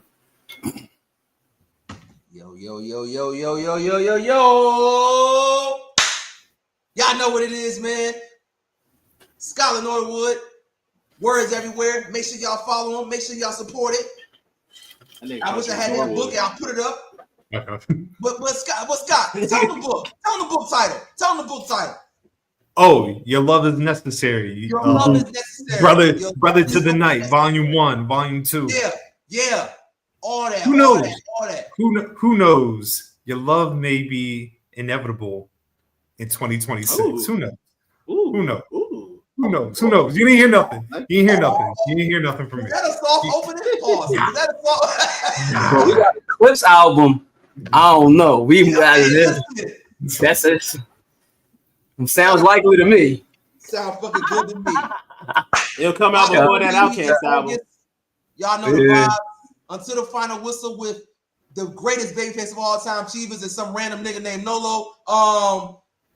D-Max Boxing Corner. D-Max Boxing Corner. Whenever that comes around. And listen, nothing crazy. I don't want too more on horn. But beat, bitch. Ladies Who Collective episode 10, Monday, motherfucker. You're goddamn right. You're 10 of them fucking things. 10 out of 10 out of 10. Shout out to my boy, man. First milestone. All seriousness. Thank y'all so much for the journey. Thank y'all so much for the support. 10 is huge, no matter what content creator you are. And I didn't give up, as Nolo says. I quit a couple of times, but I never gave up. And I'm very proud of it. I'm very humble. And we're gonna do 100 more of these things. Absolutely. Mhm. And last but not least, You go ahead, get your Ty Dillinger on, my nigga. That's what I'm talking There you go. There you go. Chazo B, Thing. my man, on IG, my Menzo Twitter. Blue Sky is going through some negative shit, so we have no association with that. Oh, for real? What's wrong with this guy? Yeah. The last I heard, What's they wrong were with doing like face verifications, and it stemmed from some sex trafficking. So that's a whole another conversation for another day. I had not heard such things. Yes. I mean, it's getting ugly. Man, I also ain't been on Blue Sky all weekend, so I couldn't tell you. Okay. Well, if you didn't see nothing, then great. Maybe they slid past that. Man. Oh, and yes, and go follow DMAC Tardy across all platforms. Tardy. Yes, at DMAC Tardy. But gentlemen, we ain't got nothing else. We on the road to 208. We out of here, man. We done. Yes, all them platforms. We out of here. We done. Nothing. Like I said, tonight you will find out who is the new BGW Predictions mid-card champion. I have a name. Yeah, it's gonna be. My coordination is gonna be great. I just want to say, you know what I mean. In fact, I'll even put a stipulation because Lowe can't be here next week. If he wins, he's automatically stripped for no showing his first event. So hit me with the no-show clause. Hey, Lorenzo. See how that fascism is? You see how that fascism works? No, he like carrying cross. He gonna pull me to the side. Come on now. Hell yeah, Dad. Shout out Pops. Yeah, man. Go ahead, Pops. Man. Hell yeah. He probably got that Cherry Garcia. Oh, that's that word. Cherry Garcia. That's that word. I don't like ice cream, but shout out to it. Yeah, I ain't big on it either. I know that's that word though. It'd be in the freezer. You can't trust a nigga that don't like ice cream. We are out. Love y'all. Peace out to my world. And at the end of the day, pay the WNBA players and shut the fuck up, you niggas that don't watch the front of the game that probably got an uncurable STD, bitch ass nigga. Deuces. Yeah. Still a champ, bitch. Oh man, all right.